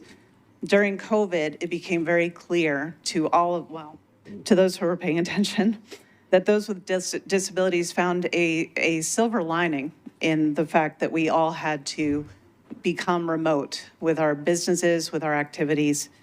It opened up a new world of possibilities for these individuals who are very often and all too often overlooked. So while I celebrate that we are having this resolution, I celebrate the fact that we are making this move, I would actually say that we are not going far enough. We did not originally provide this individual with the accommodation she requested more than once. And equal is not always equitable. So the challenge I'd like to issue to our city, to our legal department, to other departments, is to do better. I think that we need to be more proactive as a city in providing the accommodations that our fellow citizens with disabilities need and deserve. They deserve to have equitable access to all opportunities and to have the ability to provide this city with the benefit of their experience, of their knowledge, and of their passion. And to do anything less is a violation of their rights, and it's making our city less than it should be and less than it can be. So we need to pay attention. We need to be inclusive. We need to do more than the bare minimum. And we need to do it before we're forced to by a legal complaint. That is not okay. And I don't want us to be that kind of city. We can do better, Nashville, so let's do better. Thank you. Thank you, Councilwoman Ewing. Councilwoman Welsh, you're recognized. Thank you, Vice Mayor. I'd like to mirror everything that my colleague, CM Ewing said, but also this is just another step that we're taking towards getting full equity and full accessibility for all of our citizens here in Nashville. Something that we worked on last term, and we're slowly but surely making small steps, and I hope that we can make giant leaps very, very soon. So that people can understand what this actually does is this allows people like Joy Andel, who spoke earlier in public comment, to actually serve as a commissioner on a board or a commission. And if where those commission meetings are being held is something that is not easily accessible for her, which is something we should not have, but we know that still exists, she will actually be able to participate fully remotely because this overrides any state law that says we cannot have remote meetings. It allows people who need that special accommodation to have that accommodation so that they can fully participate in every aspect of our city and of our government. And I think it's a really great thing. Slow but steady. As long as we keep our eyes on equity, equitability, and accessibility, we can do great things and make Nashville truly a city for all, no matter what the abilities of each and every one of our citizens is. So I'm very grateful that we're doing that. And I'm just sorry it's taken so long, but we will make this right so that everyone can participate. Thank you. Thank you, Councilmember Welsh. Councilwoman Porterfield, you're recognized. Thank you, Vice Mayor. I'm also thankful that we are taking a step in this direction. I agree with Councilmember Ewing. I hate that it took this for us to do it, but I am thankful that we are making a step in this direction. I have been speaking with a young lady who wants to serve on the board or commission, but because of her disability, she struggles. There are days that it's very hard for her to leave the house. So she had a lot of hesitancy about throwing her name out there to serve on the board of commission because her disability is one that people call an invisible disability. So if you see her, you don't know that she has one. You don't know what she's struggling with, and she did not want to look as though she was not fulfilling her duty. So this does open up a world of opportunity for many of our constituents. So I'm thankful that we're moving in this direction. I did just have a clarifying question because I was asked this question today, Vice Mayor, and I don't have a full understanding. So I would love if we can get a position from Metro Legal on why we did not proactively provide the accommodations that were requested. I do understand that it was against the Open Meetings Act. It's my understanding, and obviously I'm not an attorney, but my understanding is that, federal law transcends state law. So if we can just get a understanding as to why we hadn't already done this. Ms. Amos from Metro Legal, you're recognized. Sure. So in this case, the law was just really unclear. Like you mentioned, it did not comply with the Open Meetings Act. We reached out to the state. They weren't able to provide us much guidance either. We offered the individual an accommodation that we thought would be acceptable. But it was not acceptable to the DOJ, which is, why we are where we are. So we have since reversed course, and we are offering this accommodation.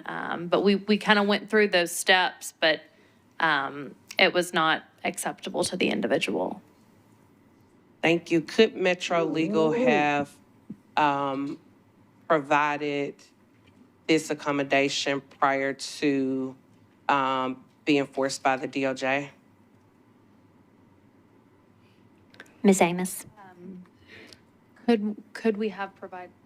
So when the first accommodation was offered and it wasn't acceptable, could Metro Legal have said, okay, we're going to go ahead and allow this accommodation? Yeah, I think so. Yeah, I think so. Okay. And that's obviously what we would do moving forward. But I think in hindsight, the law was just really unclear. It was bounced around to several attorneys in our office. And this is what we landed on. Okay. Thank you. Thank you, Vice Mayor. Okay, thank you, Councilwoman Porterfield. Are any other members seeking to be recognized on Resolution 2023-135? Okay. Ms. Ewing? Okay. Sorry, I know we were about to wrap up.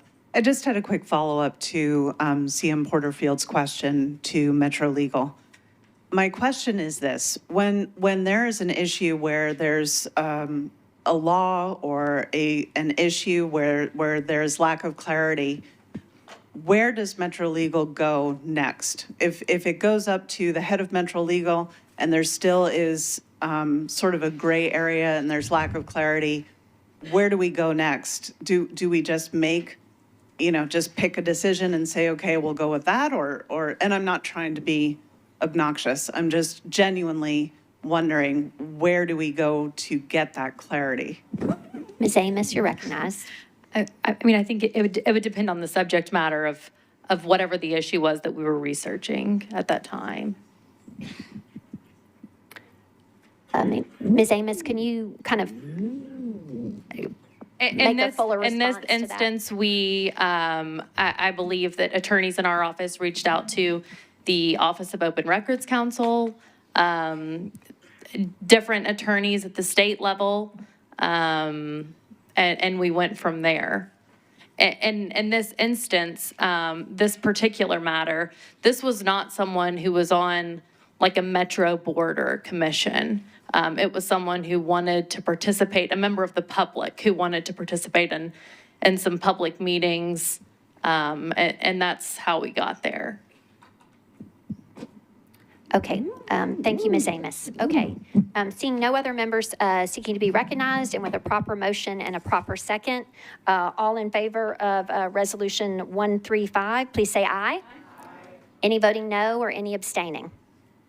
Okay, you have adopted Resolution 135. Okay, moving ahead with resolutions not on consent. We have next agenda item 16, RS 2023-146, sponsors Porterfield and Evans, is a resolution approving a Homeland Security Grant Program application from the state of Tennessee, Tennessee Emergency Management Agency, to the Metropolitan Government, acting by and through the Office of Emergency Management to fund costs related to enhancing efforts to build, sustain, and deliver the capabilities necessary to prevent, prepare for, protect against, and respond to acts of terrorism. Let's see, Ms. Porterfield, you are recognized. Thank you, Vice Mayor. Budget and Finance voted to approve this, 13 in favor, 0 against, 1 abstaining. Okay. Let's see, Chair Evans, you are recognized for the Committee Report of Public Health and Safety, please. Thank you, Vice Mayor. Public Health and Safety considered this resolution, and we recommended approval, 8 in favor, 0 against, with 3 abstentions. Okay, 8 in favor, 0 against, 3 abstentions. Okay, Ms. Porterfield, this is back to you, I guess, as primary sponsor for a motion.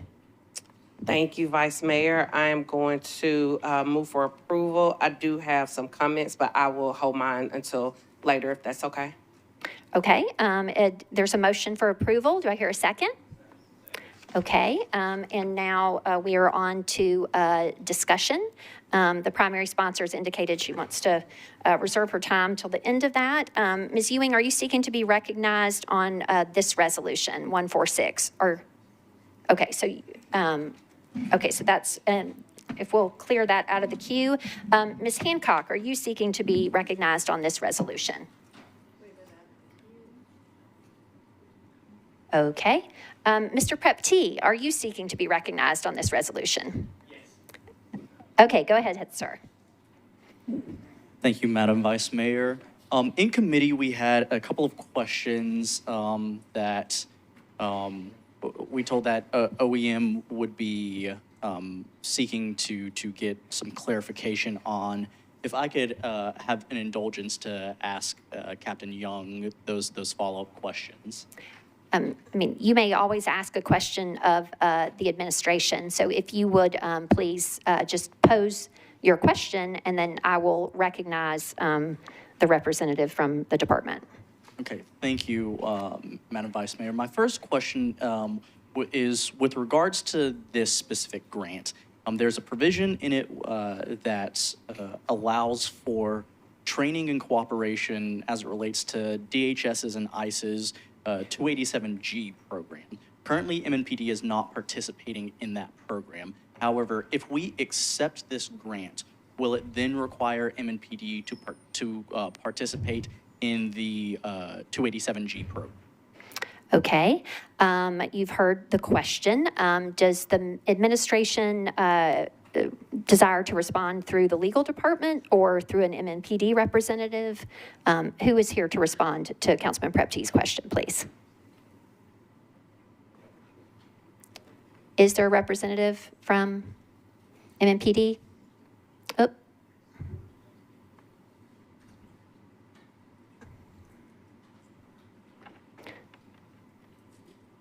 Thank you, sir. You're recognized. Did you hear the question back there? I did, thank you. Thank you. Chris Kilder with the Metro Police Department. So while I haven't seen the exact grant language that you're talking about, 287G is a voluntary program that cities and counties can enter into. We are not a member of that. We never have been, and we have no plans to enter into that. Okay, does that answer your question, Mr. Prepti? Relatively. Would you like to ask a follow-up question? So I understand that. And if you address the chair, please. Yeah. And thank you, Madam Vice Mayor. I understand that there are not currently any plans within MNPD to participate in that program by and of itself. And I understand that there would be an issue of co-optation by the federal government if we were required to. But my question goes specifically towards the language within this grant, which was applied to by OEM. And so if there's anybody from the administration that could specifically answer whether or not that language within the grant would then require, if we accept those funds, is it then tied to participation in that program? Okay. Let's see. Are you capable of answering that, Mr. Gilder, or is that somebody from OEM wanting to answer that? Yeah, Mark Young, OEM. To answer your question, no, we would not be. Thank you, Mr. Young. Appreciate it.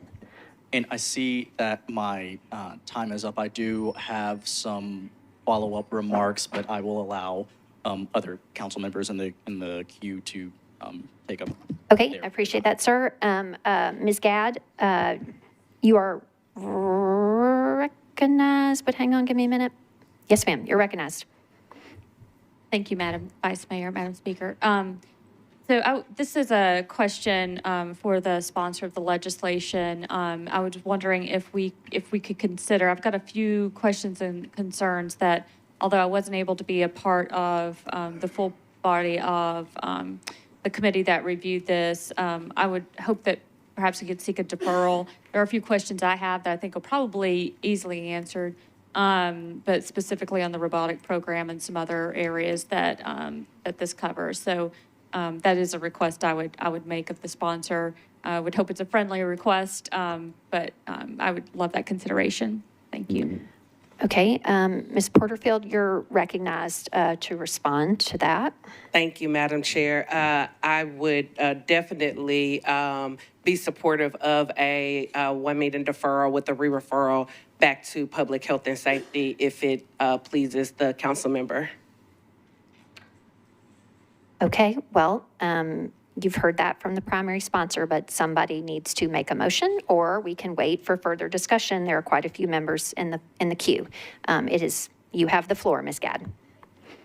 Oh, and the mic. Go ahead. Thank you. I would prepare to make a motion for the referral committee to have the fuller discussion there.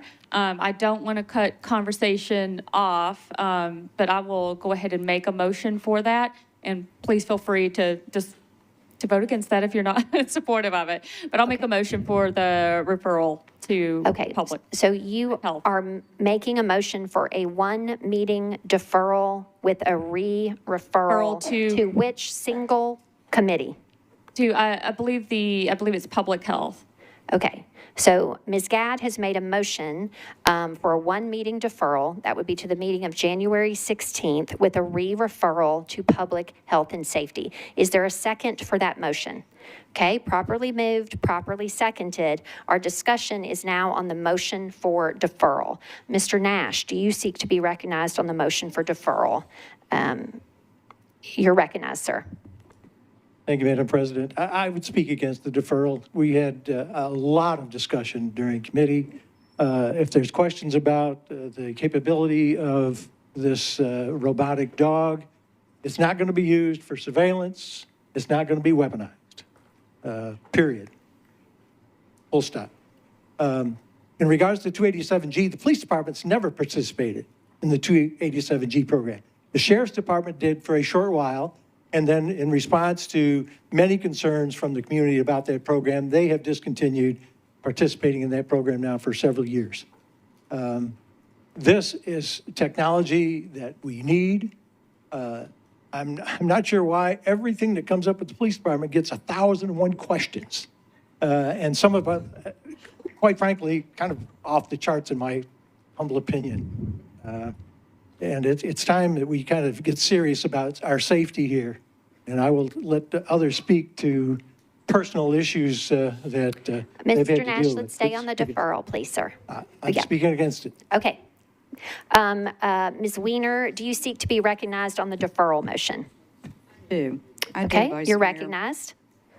You know, we receive these agendas, the analysis, and the information well in advance of these meetings.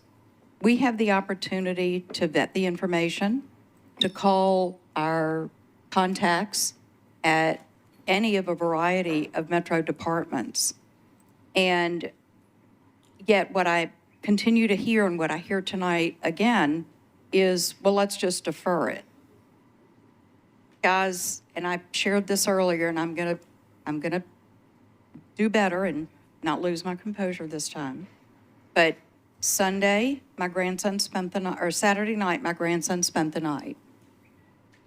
My grandson and I are Jewish, as many of you in the room are. And this is not just directed at the Jewish community. There are a multitude of people in this room who experience what I experience. And I got a phone call as I'm walking out the door to take Braden to Sunday school, and my son-in-law with a quivering voice says to me, "Don't take him. They've closed Sunday school." There was a bomb threat. Guys, the time is now. Our safety is now. I cannot speak strongly enough about the need to just move forward. We need to do our jobs. We need to vet this information in a timely manner. It's why we get it ahead of time. And to continually defer things that could help save a life is not what we're voted on and elected to do. Thank you. Okay. Ms. Toombs, are you seeking to speak on the deferral motion? You're recognized. Thank you, Madam Vice Mayor. I just wanted to know what was from the administration, what's the impact of a deferral on this grant application? Sure. Who from the administration is, okay. Mr. Sexton, you're recognized. Yes, we would be comfortable with a deferral if necessary. Okay. That's all I have. Okay. Ms. Evans, Chair of Public Health and Safety, you are recognized on the deferral. Thank you, Vice Mayor. I'm wanting to speak against the deferral as well, and I think to what some of my colleagues' concerns about a deferral, I can kind of come at it from a different angle, and really that is if you go back, and I hope that we will do that in 2024, take a look more closely at procurement and some of the challenges around procurement. I was involved in kind of the process with acquiring a piece of equipment that's very vital to MNPD, and I'm not going to get into what kind of equipment, but it took at least a year to be able to get it. And so some of the equipment that was described today by Deputy Chief Gilder and, you know, the things that were permitted to buy as a part of this grant, I think are really vitally necessary to the safety of our community. And I understand if members have questions, kind of echoing Councilmember Weiner, the idea that if you have questions, I know it's really hard to kind of synthesize a meeting that you can't attend that then precedes the start of the council meeting. You don't get all the information sometimes, but it's worth it to kind of get questions in advance, get them to Deputy Chief Gilder or the appropriate department, whatever the legislation is. But unfortunately, I'm not going to be able to support it tonight, but I appreciate the concern with which it is brought. Thank you. Okay. Councilwoman Benedict, are you seeking to be recognized on the deferral? Yes, Vice Mayor, thank you. So I would encourage my colleagues, there's clearly more questions about this. I, for instance, was unable to be present for the Public Health and Safety Committee meeting this afternoon. I'm not on that committee. I want to watch that committee. There clearly was a lot of discussion in that committee. And unfortunately, you know, we don't always have time to talk to every single department, you know, in this, quote, part-time job. There's not always time to get every question answered, and certainly our committees, in my opinion, are for us to vet this information and take those committees' recommendations for sure. But on the floor, new things come up. As a legislative body, we discuss things in committee, and then subsequent to that, we discuss things on the floor. And as new information comes to light, or lack thereof, we make determinations of which direction to go. And so it's clear to me, based on the comments that I've heard tonight from my colleagues, that, and certainly since the administration says that there is no concern as it relates to the timing of this, I would ask my colleagues to support a one-meeting deferral. I think it gives us the opportunity for me, for instance, to go back and watch that committee meeting, which I will do as quickly as I can after tonight's meeting. And so with that, I would ask my colleagues again to support a one-meeting deferral. Thanks. Okay, there is a one-meeting deferral with a re-referral to Public Health and Safety Committee before us. Is anyone else seeking to be recognized specifically on the deferral? Okay, in the order of the queue, Ms. Porterfield, you are recognized. Thank you, Vice Mayor. I stand in support of the deferral. I take safety so seriously, colleagues, that since the agenda has come out, I spent a lot of precious, valuable time reading 117 pages of the contract. And there were a lot of questions, and we did vet a lot of these questions in committee, but to Councilmember Benedict's point, new questions do come up. And there were a few questions that we were not able to get answered. Councilmember Prepti had a world of questions that I had not even considered, and I appreciate him bringing those questions to light. And to be clear, I am supportive of what this resolution will be doing. So this is not an attempt. I had a lot of concerns about could it be used for force and things of that nature. And I heard some great information that is allowing me to support this, but we still have some questions. And since the administration has said that they are okay with the 1 meeting deferral, OEM told us that they could live with the 1 meeting deferral. It's not stopping anything. We already do have equipment to detect bombs, so it's not stopping anything that we currently need and don't have yet. It's a 1 meeting deferral. It's going to pass in 1 meeting. So just asking our colleagues to please support the 1 meeting deferral so that we can get the rest of our questions answered. And I would also invite our colleagues to watch the very robust conversation that we had in that we had in public health and safety, because we take this so seriously. Thank you, Vice Mayor. Thank you, Ms. Porterfield. Ms. Suara, do you seek to be recognized on the deferral? Okay, you are recognized. Thank you, Vice Mayor. I rise in support of the deferral as well. I want to acknowledge what my colleague, Councilmember Wiener, said, and I think that's very important. And I think safety and security of our community is crucial. At a time where there's a rise in anti-Semitism and Islamophobia, I think making sure the security is paramount. But I also want to say, as a Black person and a Muslim and a person that is typically subject to being stereotyped, and where action not fully thought out could have a negative impact on, I welcome the additional questions. I welcome us making sure we get all the answers. On this floor, we always talk about unintended consequences when we're trying to do A, but on the other hand, it creates more problem for some people. And somebody who is in that people category, for so many reasons, it's very important to me that those questions are answered so that we can make sure we're safeguarding everybody. A young man spoke tonight. This was not in my radar when I was reviewing the analysis. It really wasn't. I just thought it's security, let's keep going. And I'm not going to be anything that is anti-terrorism. You know, I can't be, or if I ask questions, people might think otherwise. That's the reality of my life. But a young man did speak tonight, and then the Community Review Board also sent us an email, and they had questions as well. And there were questions also raised on this floor and in committee. So for the sake of all of us, I think we should let those questions be answered. And if it does not impact the contract, let's make sure that we do that. Security is important, but security is two sides. We're protecting people. At the same time, we don't want to create harm to another people that we unintentionally target by not thinking through our series. Thank you. Thank you, Ms. Suara. Mr. Huffman, on the deferral. Thank you, sir, Vice you're Mayor. recognized. I appreciate the recognition. I'm speaking tonight against the deferral, and I want to explain why to my colleagues. In public health and safety, we got some very good information in regards to what is really in this resolution. Okay, I'm going to speak to a couple of those things. Number one, atmospheric monitors. Those will be placed in or and around large crowds for events.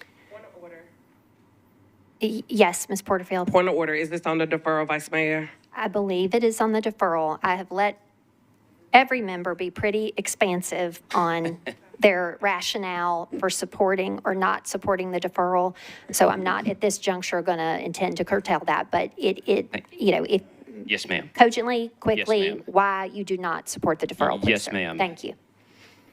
In the shortest essence that I can say, if we defer this 1 month, not 2 weeks, 1 month, if something happens because of our delay, that's on us. We've had over 300 bomb threats in Nashville in just this year. 300. Thank you. Okay. Anyone else seeking to be recognized on the deferral motion? Ms. Hancock, are you seeking to be recognized on the deferral? Okay. Ms. Hancock, you are recognized on the deferral. Please, ma'am. Thank you. I rise opposed to the deferral also because history just has a habit of repeating itself. In 2020, we had a tornado, we had a Christmas bombing, we've had a tornado in 2023. I certainly hope nothing comes up, but I do want to use our best judgment in helping to protect the city, and I think this will help. Thank you. Okay, we have a motion to defer one meeting, that will be to the meeting of January 16th, with a re-referral to Public Health and Safety.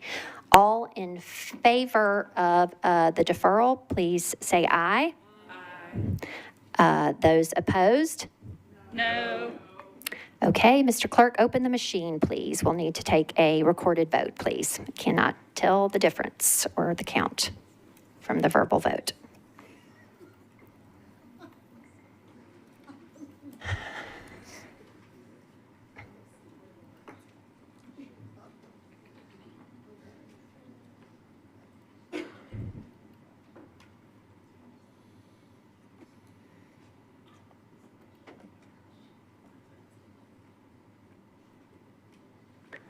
Colleagues, if you need any assistance from your tablet, ITS is in the rear. Simply raise your hand if you require assistance with your voting tablet.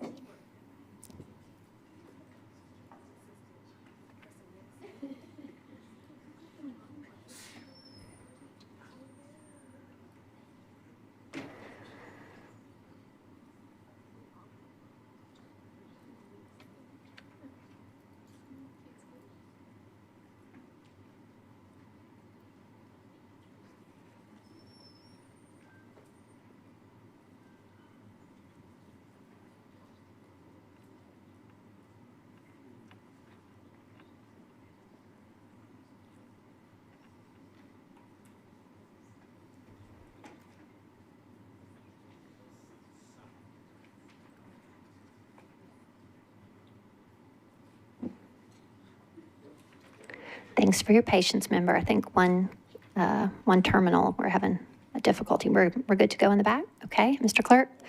Okay, with all votes in, show the vote, please. Okay. The motion to defer fails. And so with that, we are back on the motion to approve. Okay, Mr. Huffman, are you seeking to be recognized on the motion to approve? Yes, ma'am. You're recognized. Thank you, ma'am. Just to quickly run through what I was saying before, just picking back up, a couple of things that this resolution does. Number one, it provides atmospheric monitors. Okay, that means anytime that we have a large event in Nashville and someone tries something such as releasing anthrax into the air, these pick that up. Number two, handheld monitors for OEM and our police department to utilize. The same thing. Anytime that they get a reading on this atmospheric monitor, they can come over, they can confirm that, they can walk around independently. That's two separate things that are keeping public safe. Number three is the infamous robot that has come up from time to time. Now, the thing that I will say about that, this will be utilized by the hazardous device unit, by the MNPD. I stated before that there have been over 300 bomb threats, individual bomb threats this year, colleagues. If one of those is actually a bomb, then what we're doing here tonight is worth it. Thank you. Okay, Mr. Prep T, you are recognized on the motion to approve. I'm sorry, sir. Okay, go ahead. All right, thank you, Madam Vice Mayor. I'm rising in support of this resolution. First, what I want to say is, like I've said from the beginning, what we do in this chamber is just as important as how we do it. And one of our most important things that we have to do is ensure that we are holding our institutions to account for every single decision and every single request that is made to us. It is wholly appropriate for all of us to be asking those vital questions, which will help us to understand how the decisions that we are making are going to impact our community. I'm rising in favor of this resolution because Nashville truly does face what I believe is one of the most existential threats to our national security, which is white nationalism. According to a study conducted by the University of California, Davis and their Violence Prevention Research Program, 68% of white nationalist and hate groups have been formed since 2021. Between 2002 and 2016, far-right extremists killed a total of 158 individuals in 89 acts of terror. And that's according to the Global Terrorism Database. White nationalism is the largest threat to our national security. And we must make sure that we are providing the resources to answer that call, to keep every single one of us safe. For me, it's crucially important not only that we allocate those resources, but that we make sure that our institutions are shifting the paradigm on how we think about these threats. Because our hospitals, our HBCUs, our public institutions are under a continual threat. And for me, it is vitally important that we make sure that we are allocating the resources so that we can preempt and actively act against these bad actors which are present and threatening Nashville. So with that, I would ask your approval. Thank you, Mr. Prep-T. Ms. Hancock, are you still seeking to be recognized on the motion to approve? Okay. Ms. Hancock, you're recognized. Call the question. There's nobody else in the queue, Ms. Hancock.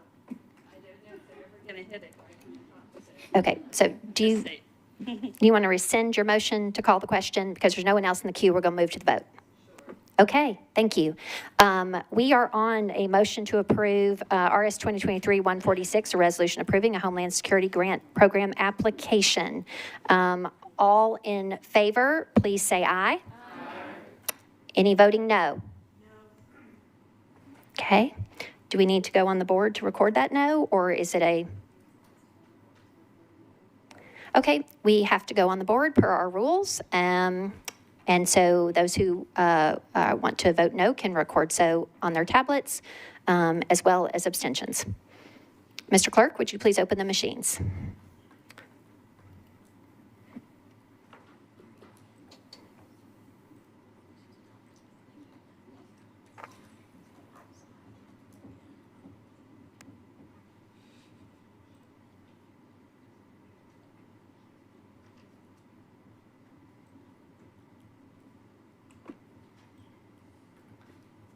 Is anybody seeking assistance with their tablet? Everything going okay with the votes? Don't see anybody raising their hands. Okay, all votes are in. Mr. Clerk, please close the machines and show the vote. Okay, the motion passes, 34 ayes, 1 no, and 4 abstentions. So you adopt Resolution 2023-146. Okay, now we are moving on in our resolution section of our agenda to items that were not on consent.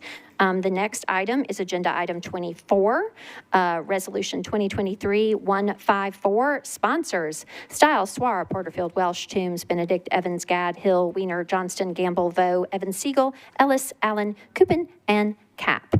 A resolution recognizing the 20th anniversary of the Mary Parish Center. Ms. Stiles, you're recognized as the primary sponsor.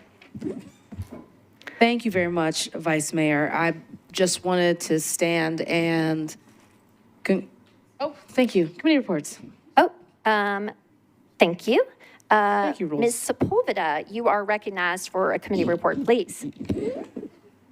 Rules voted 6 in favor, 0 against, 0 abstentions for approval. Okay, thank you. Would you like to make a motion, Ms. Stiles, with a brief explanation? That's exactly what I would like to do, Vice Mayor. How did you read my mind? I'd like to move for approval, please, with a brief comment. Go ahead. So just wanted to congratulate the Mary Parish Center for 20 years of advocating against domestic violence, helping women get out of difficult situations. And I'm hoping, I don't remember this new rule. Ms. Stiles, if I might interject and remind members that if they wish to sign on to congratulate the Mary Parish Center for the 20th anniversary, they can email metroclerk@nashville.gov right now and be signed on to the bill anytime before the end of the meeting. Are you just mind melding with me tonight or what's happening? Yes. Okay. So then I don't have to ask about that new rule and the shenanigans. Yep. Okay. That's where we were going. Thanks, everyone. Please feel free to email the clerk. All righty. Yay. Okay. Ready for the vote. We have a motion properly seconded. All in favor, please say aye. Any noes, any abstentions? Okay. Moving on to our next item, agenda item 25, RS 2023-155, sponsors Johnston and Coupin, a resolution encouraging the Tennessee General Assembly to pursue an amendment to the Tennessee Constitution to prevent an increase of fines for ordinance violations. Ms. Johnston. Oh, okay. And we also have a sponsor in Mr. Coupin as a co-sponsor. Mr. Coupin, would you like to be recognized, sir, for your committee reports? You can inquire for those, please. Sure. Thank you, Madam President. I would like to get committee reports, please. Okay. Ms. Sepulveda, you are recognized for the committee report. Rules voted, 6 in favor, 0 against, 0 abstentions. Okay, so that's back to you, Mr. Coupin, for a motion, if you so choose. I would like to move approval, please. Okay, is there a second? Okay, there is a motion to approve properly seconded. I see for discussion, folks in the queue, so any discussion? Okay, Ms. Porterfield, you are recognized, ma'am. Thanks, Vice Mayor. That was actually, I was actually in the queue for the previous piece of legislation. No worries. Mr. Nash, are you seeking to be recognized on this resolution, sir? Yes, ma'am. Okay, you're recognized. I joined the police department in 1978, and the maximum fine for violating a metro ordinance was $50. And here we are in 2023, and it's still $50. So certainly the ordinance doesn't bind anybody anything, but I probably think it's good that we research this a little bit. I'm sure there are other jurisdictions that are probably interested in looking at this issue too. Okay, thank you, Mr. Nash. Ms. Stiles, do you seek to be recognized on this resolution? Okay, you are recognized. Thank you very much, Vice Mayor.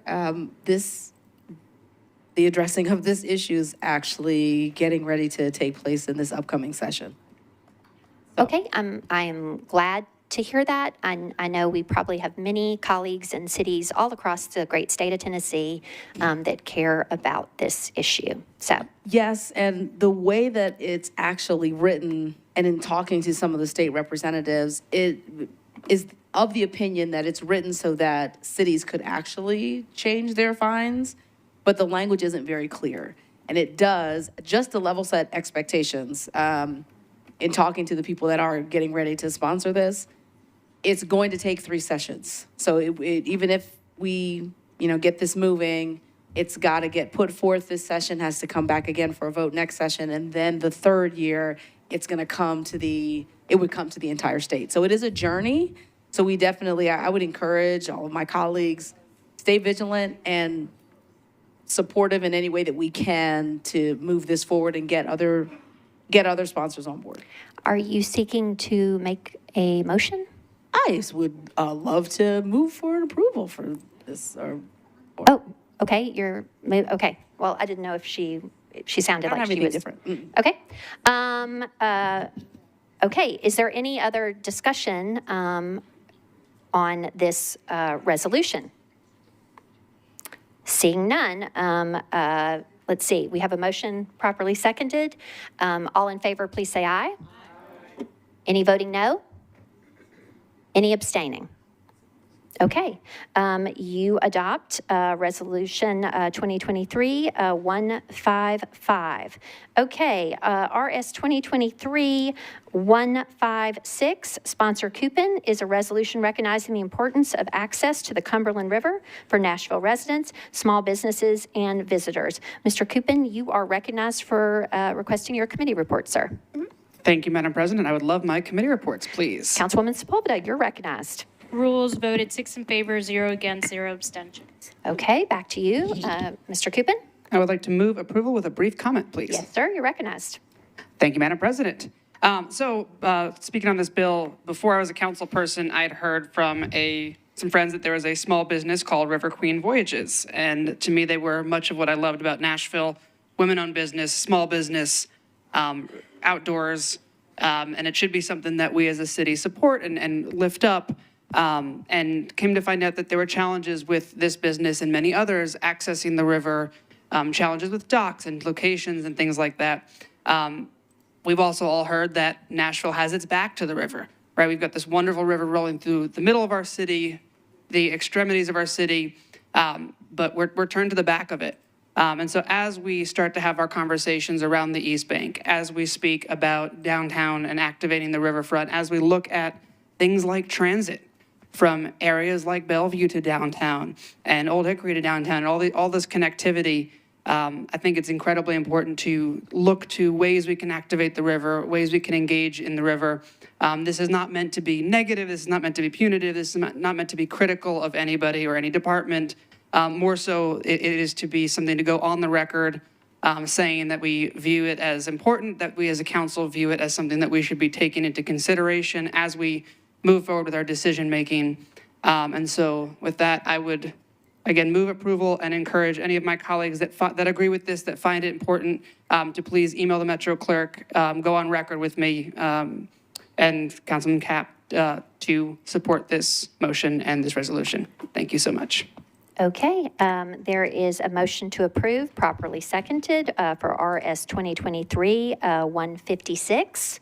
Seeing no one seeking further discussion, all in favor, please say aye. Anyone voting no or anyone abstaining? Okay, you adopt this resolution. Thank you, Councilman Coupin. Okay, that concludes our resolutions that were not on consent. And so now moving through the order of our agenda, we are on item I, late resolutions. This is a resolution by Public Health and Safety Chair, Councilwoman Evans. And I think as a late file, am I going first to Ms. Sepulveda? Yes, okay. So we need a suspension of the rules to get the late file before us. Ms. Sepulveda, did you take up the emergency nature of this? Yes, Vice resolution? Mayor. Rules had no problem with suspension of the rules. We voted 6 in favor, 0 against, 0 not voted. Okay. With no objection from the committee, is there any objection to the suspension of the rules in the body? Okay, seeing none, the rules are suspended. And so with that, Chair Evans, you are on your late filed resolution. Please, ma'am. Thank you, Vice Mayor. So this was something that happened, we did a couple of times last term. First time was after the tornado. Councilmember Syracuse sponsored it. We also did this after the flood. Councilwoman Johnston sponsored a similar resolution. So ultimately, we're just trying to accommodate people who had their lives upended and are going to need to rebuild by making this a little bit easier for them and waiving these fees.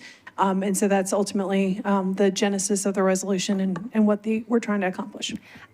Would you request your committee reports? Oh, yes, I sure will. May I have a committee report?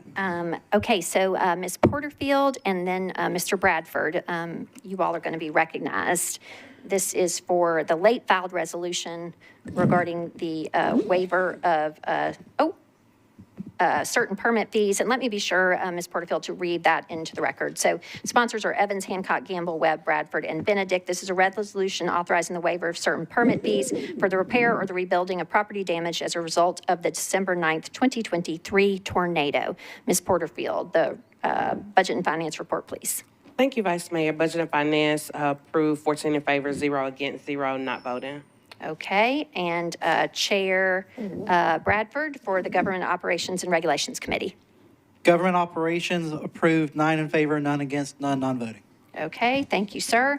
So it's back to you, Chair Evans, for a motion, please. I will renew my motion to approve, please. Okay, is there a second? Okay, properly moved, properly seconded. All in favor? Okay, any voting no, any abstaining? Okay, you have adopted this late filed resolution. Okay, moving on into the agenda. Item J is bills on introduction and first reading. Is there anyone seeking to pull an item from first reading? Okay, thank you, Ms. Toombs. I appreciate that. You are recognized. Thank you, Madam Vice Mayor. I need to pull off item 30, BL 2023-138. Okay. So noted. Is anyone else seeking to be recognized to pull an item off first reading? Okay, hang on, I got to close up a few mics in the queue here. Council Member Harrell, you are recognized, sir. Number 27, BL 2023133. Okay, that item will be removed from first reading. Or from the unified vote on first reading. Anyone else seeking to be recognized to pull an item from a combined vote on first reading? Okay, seeing none, all those in favor of bills and introduction and first reading, please say aye. Okay, any noes, any abstentions? No. Okay, so you have adopted all the bills other than those two mentioned on first reading. And so then we will now go back to the items that were pulled from first reading. First among them was agenda item 27, BL 2023-133, sponsor Styles, is an ordinance to amend Title 17 of the Metropolitan Code of Laws, the zoning ordinance of the Metropolitan Government of Nashville and Davidson County, by changing from CS and AR2A to MUL zoning for property located at 3332 Murfreesboro Pike, north of the intersection of Murfreesboro Pike and Mount View Road, 4.86 acres, and located within the Murfreesboro Pike urban design overlay, all of which is described herein. Okay. Councilwoman Stiles, are you seeking to be recognized? Well, you will be recognized. This is your bill. Go ahead, ma'am. Thank you, Vice Mayor. So in the packet, there is the correction so that it is a commercial application instead of MUL.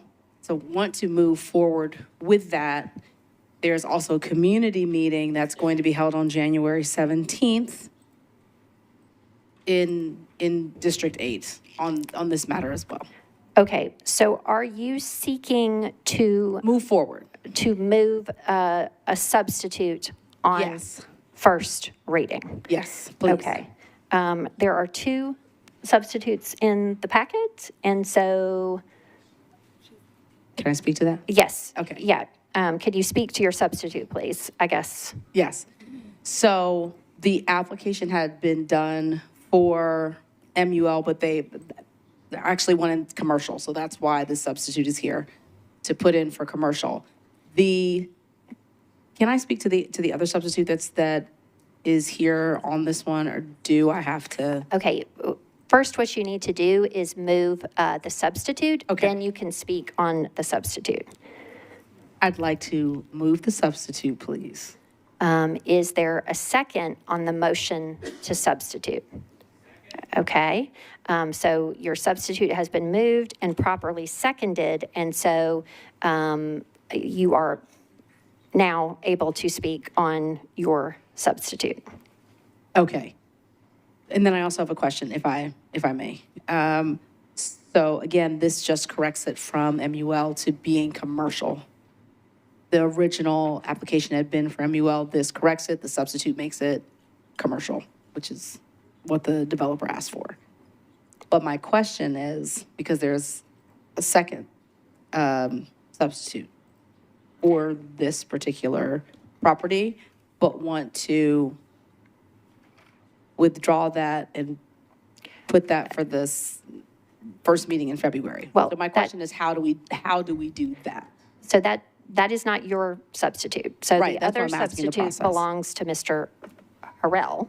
And if he were to be recognized for a motion on his substitute, that would be a proper motion, but we would have to we would have a suspension of the rules because that has not yet been to Planning Commission. So can I yield some of my time to Councilmember Harrell to do that, or do we have to finish with mine first and then move? Well, if you would, if Mr. Harrell seeks to be recognized on the merits of the substitute that you are proposing, certainly. And he might, I guess, speak for or against that. I'm not sure. So, but that would be proper, yes. Okay, in that case, I would like to yield the rest of my time to Councilmember Harrell to talk Okay. about that substitute. And So what is before us is Councilwoman Stiles' substitute. Mr. Harrell, are you seeking to be recognized to speak about that substitute, sir?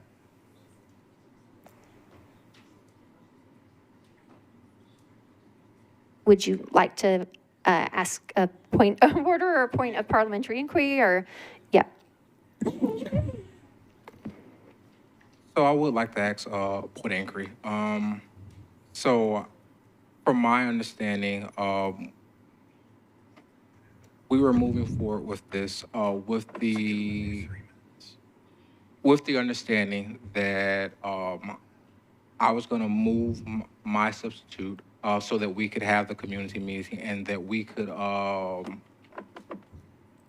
The goal is I apologize. Oh, I apologize. Yes, sir. Yeah, thank you. So I'm in agreement of this legislation. My concern is that this has to come to my community, and so that was the original reason for deferring, and that was also another part of the reason of my substitution, because there is some language as far as the planning for the future development that I want my community to have the say so in.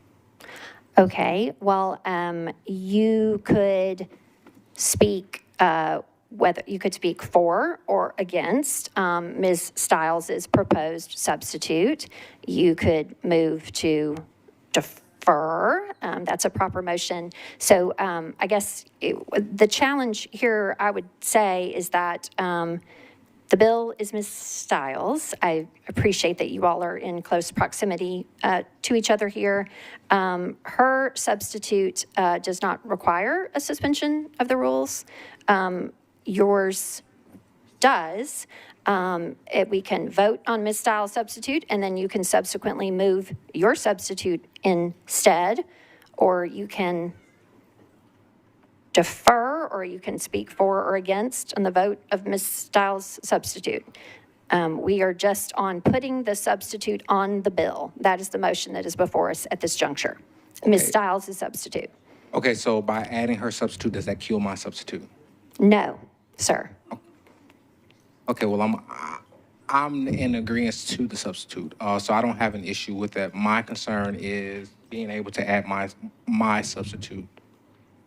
Okay, so you both support Ms. Stiles' substitute, but you also want to speak in favor of your substitute. Yes, because from my understanding, with the request that they have, there's, in addition to the Wawa, there will be 2 additional structures, maybe, or connecting structures.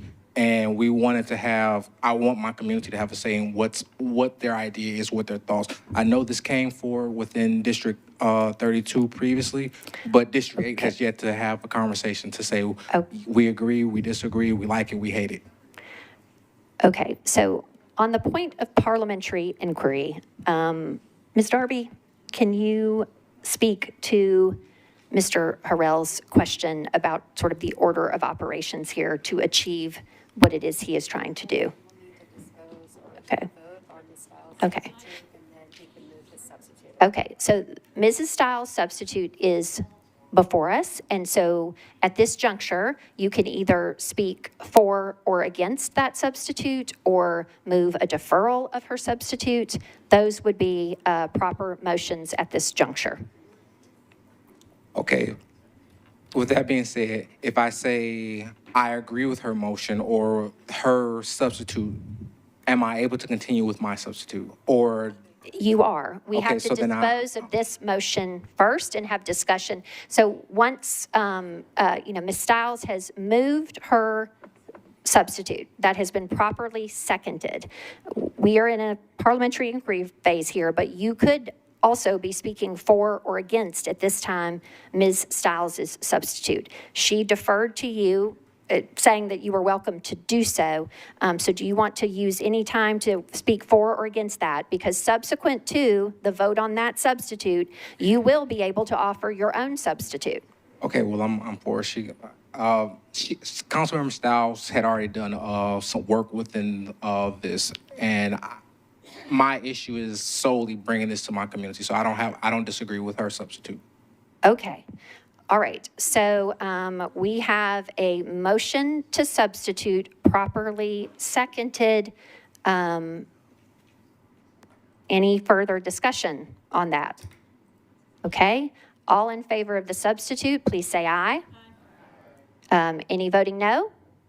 Any abstaining? Okay. Ms. Stiles, your bill as substituted is now before the body if you would like to make a motion on the bill as substituted. Thank you very much, Vice Mayor. I would like to move for approval of the substitute bill. Okay, you would like to the bill as substituted. Move Verbiage. approval of the bill as substituted. Correct. Okay, is there a second for that motion? Okay, so the motion to approve Councilwoman Stiles' bill as substituted has been properly seconded. Any discussion? Ms. Porterfield, you're recognized. Thank you, Vice Mayor. I'm still unclear. So if we vote to pass Councilwoman Stiles' substitute, does Councilmember Harrell still get the opportunity? When does he get the opportunity to present his substitute? Well, you could, if this were to fail, this substitute, you could, he could take that up, or he could, or he could be recognized at this juncture to move his own substitute, which would require a suspension of the rules. Okay, so if Councilmember Harrell moves to suspend the rules, assuming that the body allows him to suspend the rules, he can move his substitute. We vote on his substitute, and depending on if his substitute passes or fails, if his passes, do we then go to Councilmember Stiles, or is hers No, dead at then that it point? becomes Mr. Harrell's bill. Okay, thank you, Vice Mayor. Okay. All right, so Ms. Allen, you are recognized on Ms. Stiles's bill as substituted. Thank you, Vice Mayor. This may be a point of parliamentary inquiry. I'm not sure. My question is, if this requires a suspension of the rules because it hasn't been in front of the Planning Commission, but this is information that Mr. Harrell has already heard from neighbors they would like to have included. This changes it to an SP still with all the CS zoning, but then add some other considerations that sound like they're important to the neighborhood. It's always helpful when whatever's on public record is what people are actually going to be talking about, and I don't know enough about this yet to know if what people want to be talking about is stuff that they've already asked for, and therefore having this in there as in the substitute bill, or if this is totally new material that neighbors have not seen. So although we're not yet talking about the substitute, it would be helpful to me to know how we got to what's in the second substitute before I decide how to vote on the first one, if that's where we end up. Okay, I'm going to go back to Ms. Stiles in the hopes that she can clarify the matter of the dueling substitutes.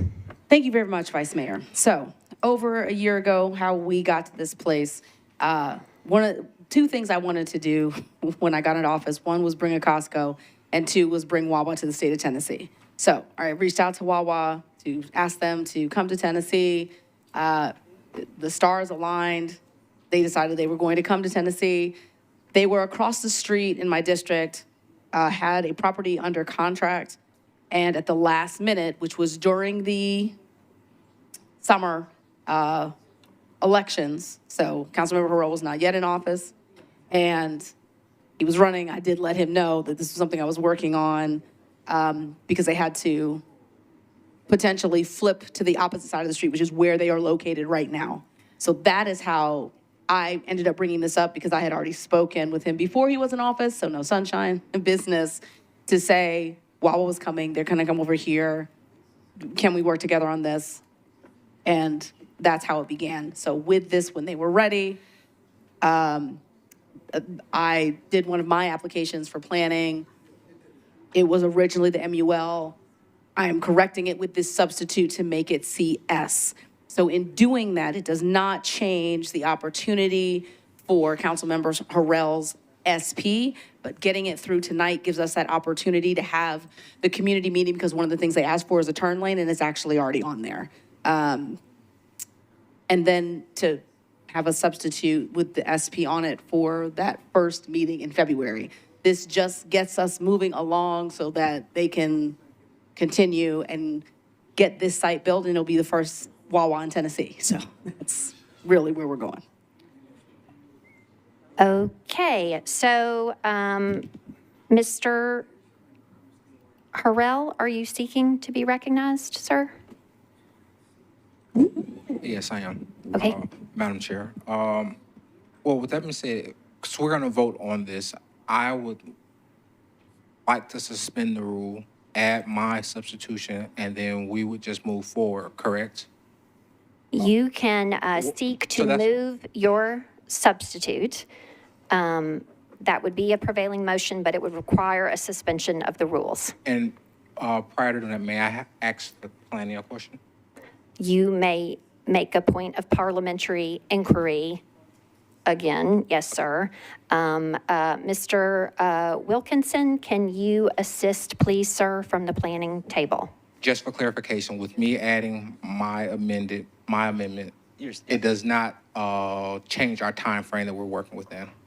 So adding your substitute would potentially delay the planning commission hearing because you are changing it to SP, and that's a decision that you would then make I don't think, looking at Lisa, it does not look like changing it to SP would keep the same timeline at the planning commission. I'll let Lisa. Ms. Milligan, can you speak to, but, so, I mean, it's sort of a point of order / parliamentary inquiry / clarification for Mr. Harrell, please. Certainly. So because this is a council-initiated zone change application, the planning department is responsible for the signs and notices, and we have a vendor that we utilize to prepare the signs If I could, and the notices. members, I appreciate your patience. If folks could dial back the chatting so that we can have a clarification here, please. Members, please. Okay, Ms. Milligan. So because we are responsible for the preparation of the signs and notices, we have a vendor that we utilize to prepare those signs and notices. I'm just unable at 9 o'clock at night to get in touch with the person in my office that handles ordering the signs and notices to see if that prep work has already been done. She may have pre-ordered given the holidays. And so I will just need to check, and I will be able to do so tomorrow, but I can't I don't know right now if we are able to keep it on the same time, we certainly will. There's just some logistics that are a bit out of my control that I have to check on. Yeah. Right, but can you clarify for Mr. Harrell if he were to substitute this at a later time, for instance, what that would mean? Because I think his quandary is whether to advance his substitute at this juncture or to wait and substitute this later.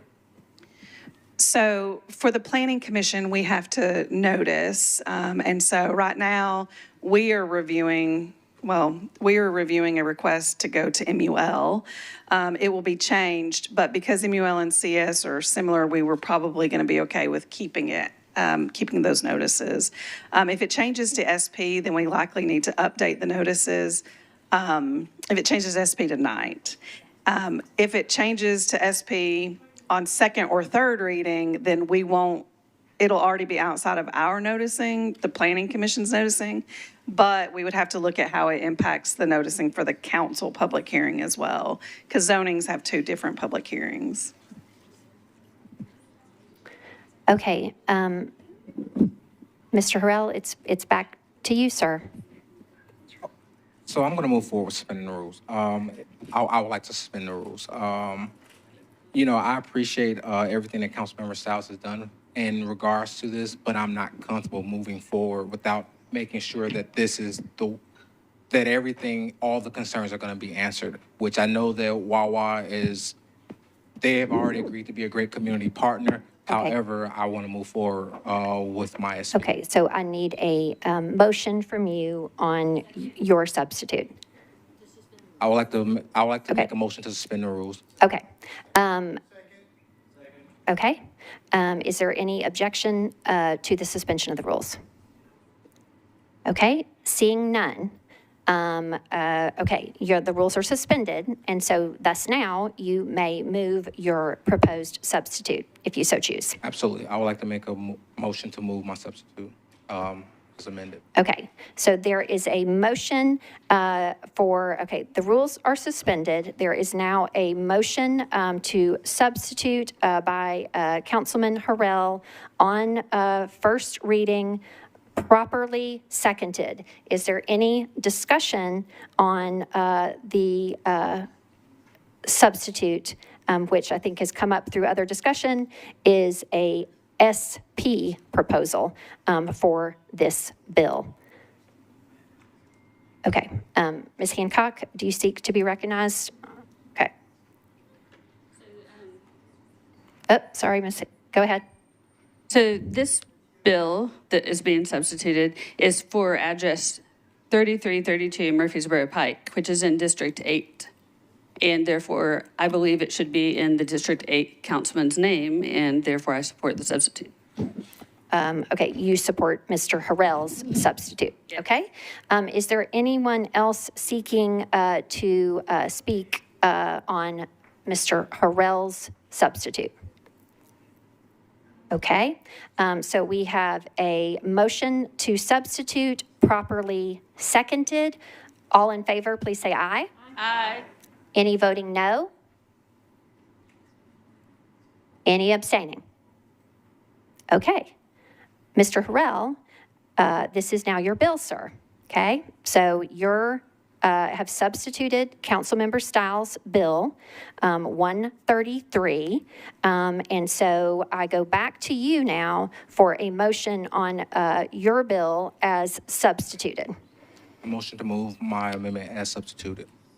Okay, so there is a motion from Councilmember Harrell to move the bill as substituted. Do I hear a second? Second. Okay, properly moved, properly seconded. All in favor? Aye. Any opposed? Any abstaining? Okay.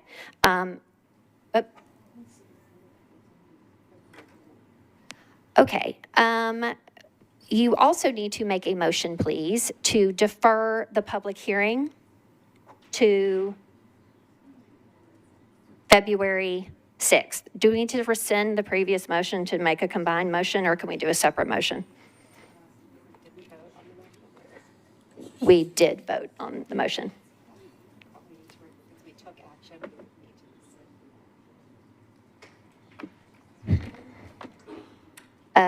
Okay, do you have a point of order, Ms. Allen?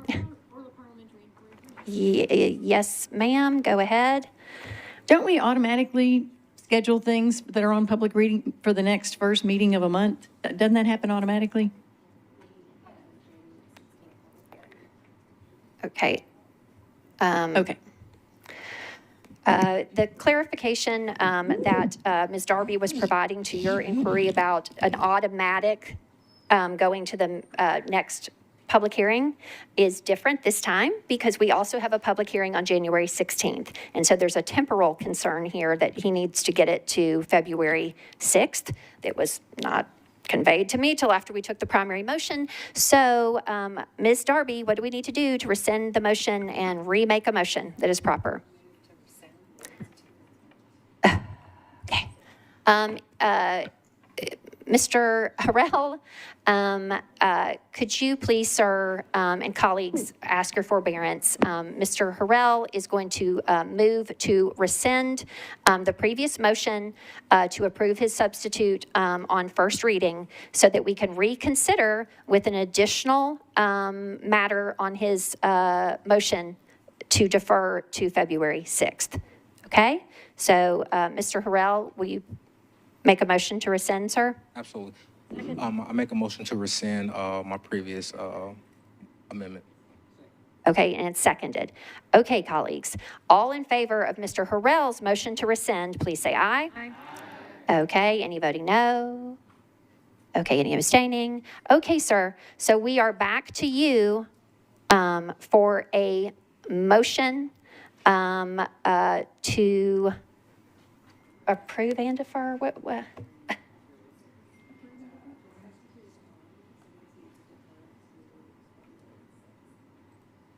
Okay, so he's just making, okay, you're making, okay. Move your bill, please, sir, to first reading on, okay, defer first reading to, oh my goodness. Okay. Yeah, if planning staff could please convey to Mr. Harrell the appropriate motion, please. Okay. Okay.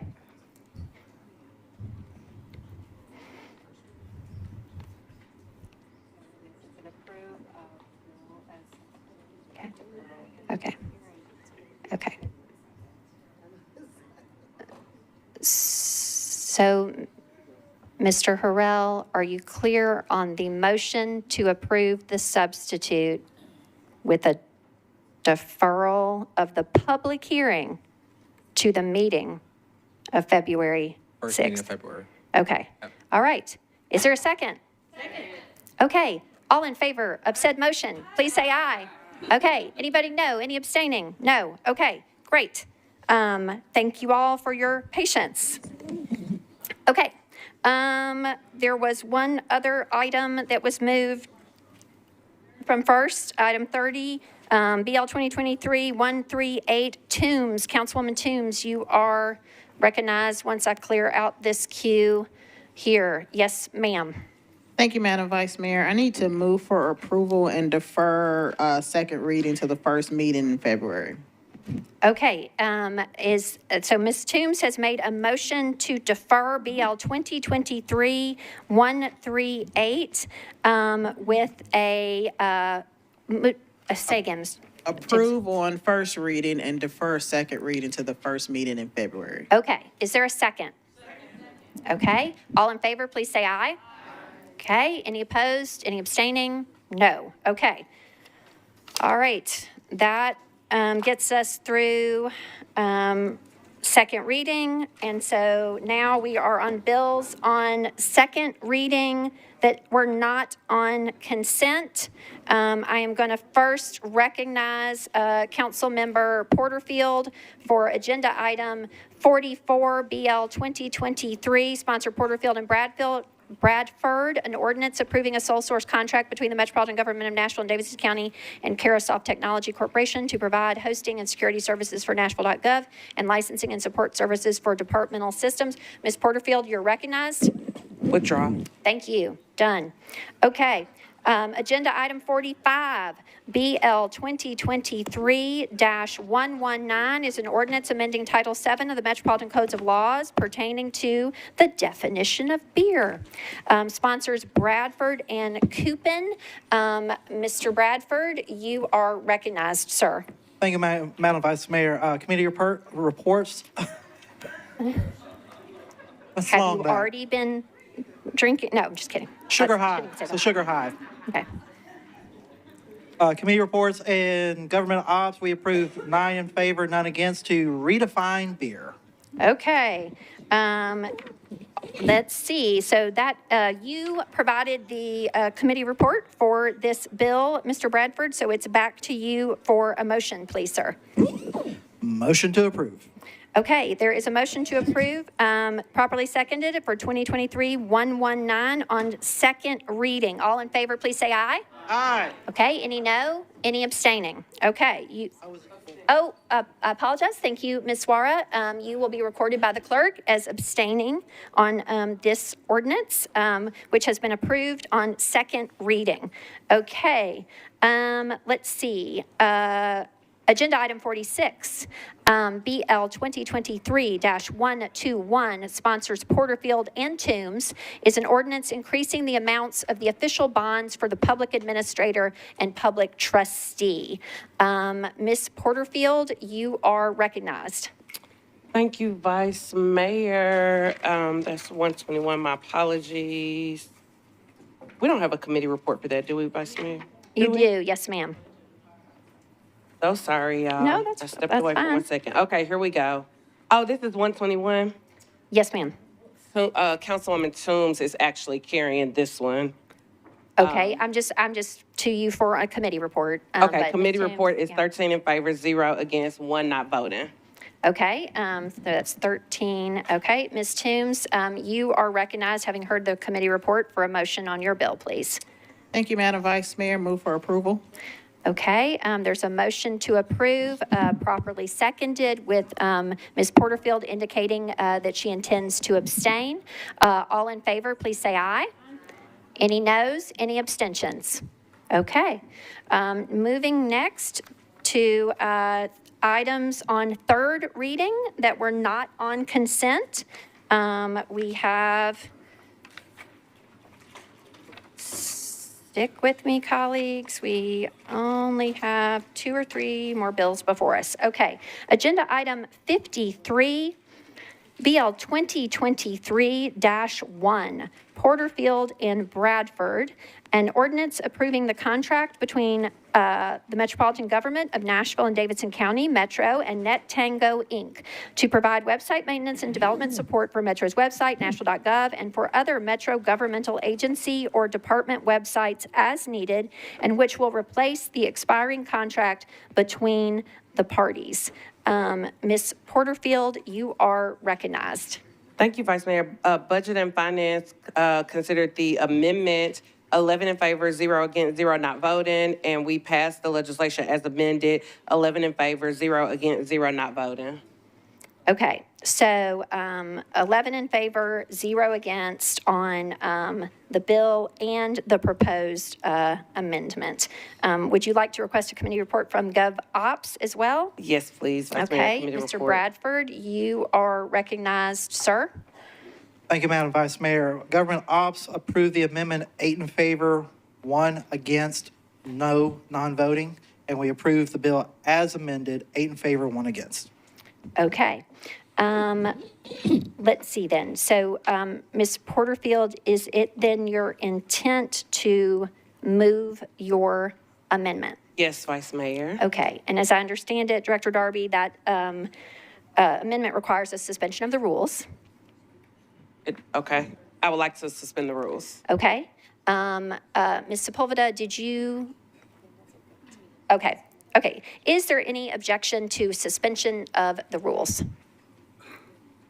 Seeing none, we are back on your amendment, Ms. Porterfield, for a brief explanation, please. Thank you, Vice Mayor. There was a lot of conversation in our committee about concerns about the NetTango contract, and we wanted to try to find an amendment that would work for the body.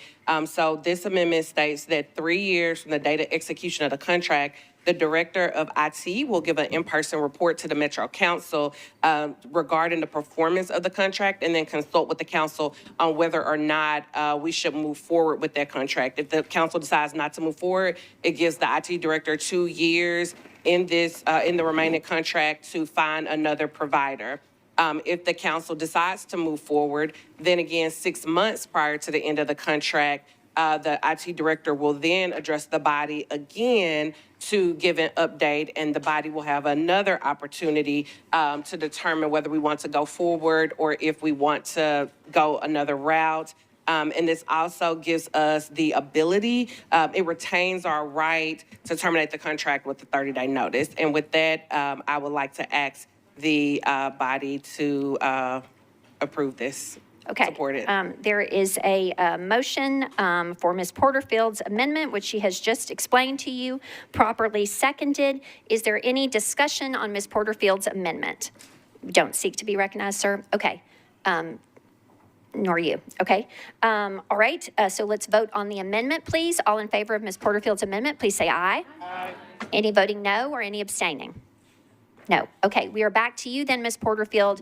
We've adopted that amendment. We are on your bill on third reading as amended. Move for approval as amended. Okay. Is there a second? Okay, properly moved, properly seconded. Mr. Huffman, do you seek to be recognized on the bill as amended? Okay, you are recognized, sir. Thank you, Vice Mayor. I'm going to be brief, colleagues. I rise tonight because I rose a few weeks ago and started up this hornet's nest, as one would say. So a couple of things that we've done since this meeting, or since this item was deferred 2 meetings ago. Number one, we have gotten a solid plan moving forward for the rehabilitation of Nashville.gov. We have a UI UX group that will be starting to meet in 2024 that will start to make recommendations on improvements to the website, number one. Number two, thanks to my colleague, Councilmember Porterfield, for the amendment for making this contract stronger as well. We now will have a 3-year review that also puts us in a lot better position. And then number three, one of the reasons that I moved for this is so that we could get some extra questions. Several of us have met with Director Durbin and other members of the mayor's staff, and we feel like we're in a comfortable position moving forward. I encourage my colleagues to support this. Thank you. Okay, we have a proper motion on this bill, BL 2023-1, or number 1, properly amended, properly moved. All in favor, please say aye. Aye. Any voting no? Any abstaining? Okay, you have adopted BL 2023-1 on first reading. On third reading. Next item on third reading that was not on consent is BL 2020, Agenda Item 55, BL 2023-70, sponsors Coupin, Evans, and Huffman, is an ordinance to amend Section 13.08.040 of the Metropolitan Code of Laws related to the offering of merchandise for sale on or near public property. Councilman Coupin, you are recognized, sir. Thank you, Madam President. Committee reports, please. Let's see. All your committee reports are in, sir. Great. I would like to move for approval with the briefest of comments. Yes, please. My brief comment is that I had snakes that were here an hour ago to kick out ceremoniously, but because we are running so far behind, they are gone. So thank you so much, and move approval. Okay. Properly moved and properly seconded. All in, no, not seeing anyone seeking discussion. All in favor of this ordinance on third reading, please say aye. Any no? Any abstaining? Okay, you have adopted this ordinance on third reading.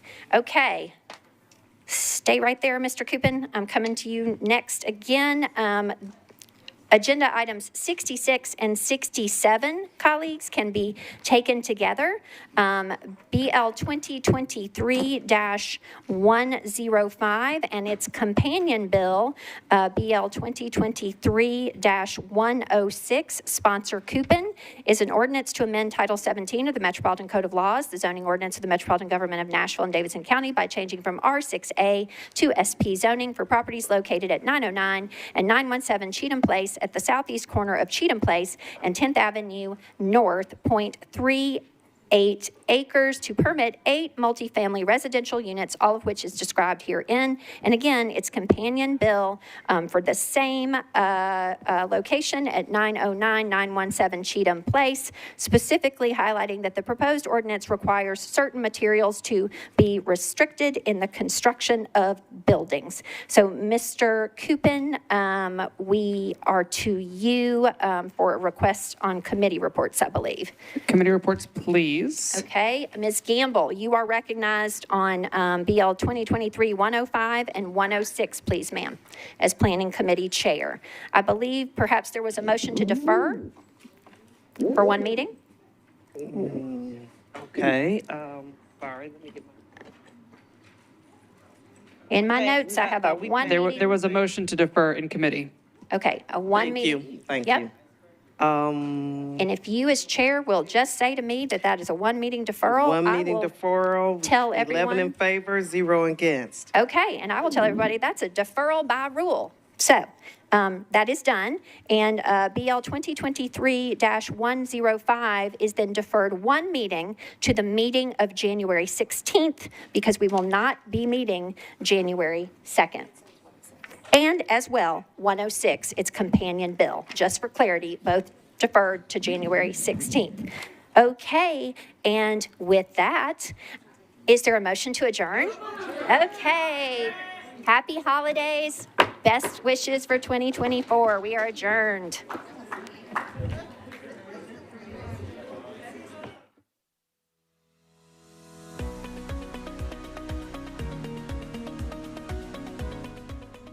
This has been a service of the Metro Nashville Network. If you would like to see this presentation again, or for more information on this and other programs, visit nashville.gov.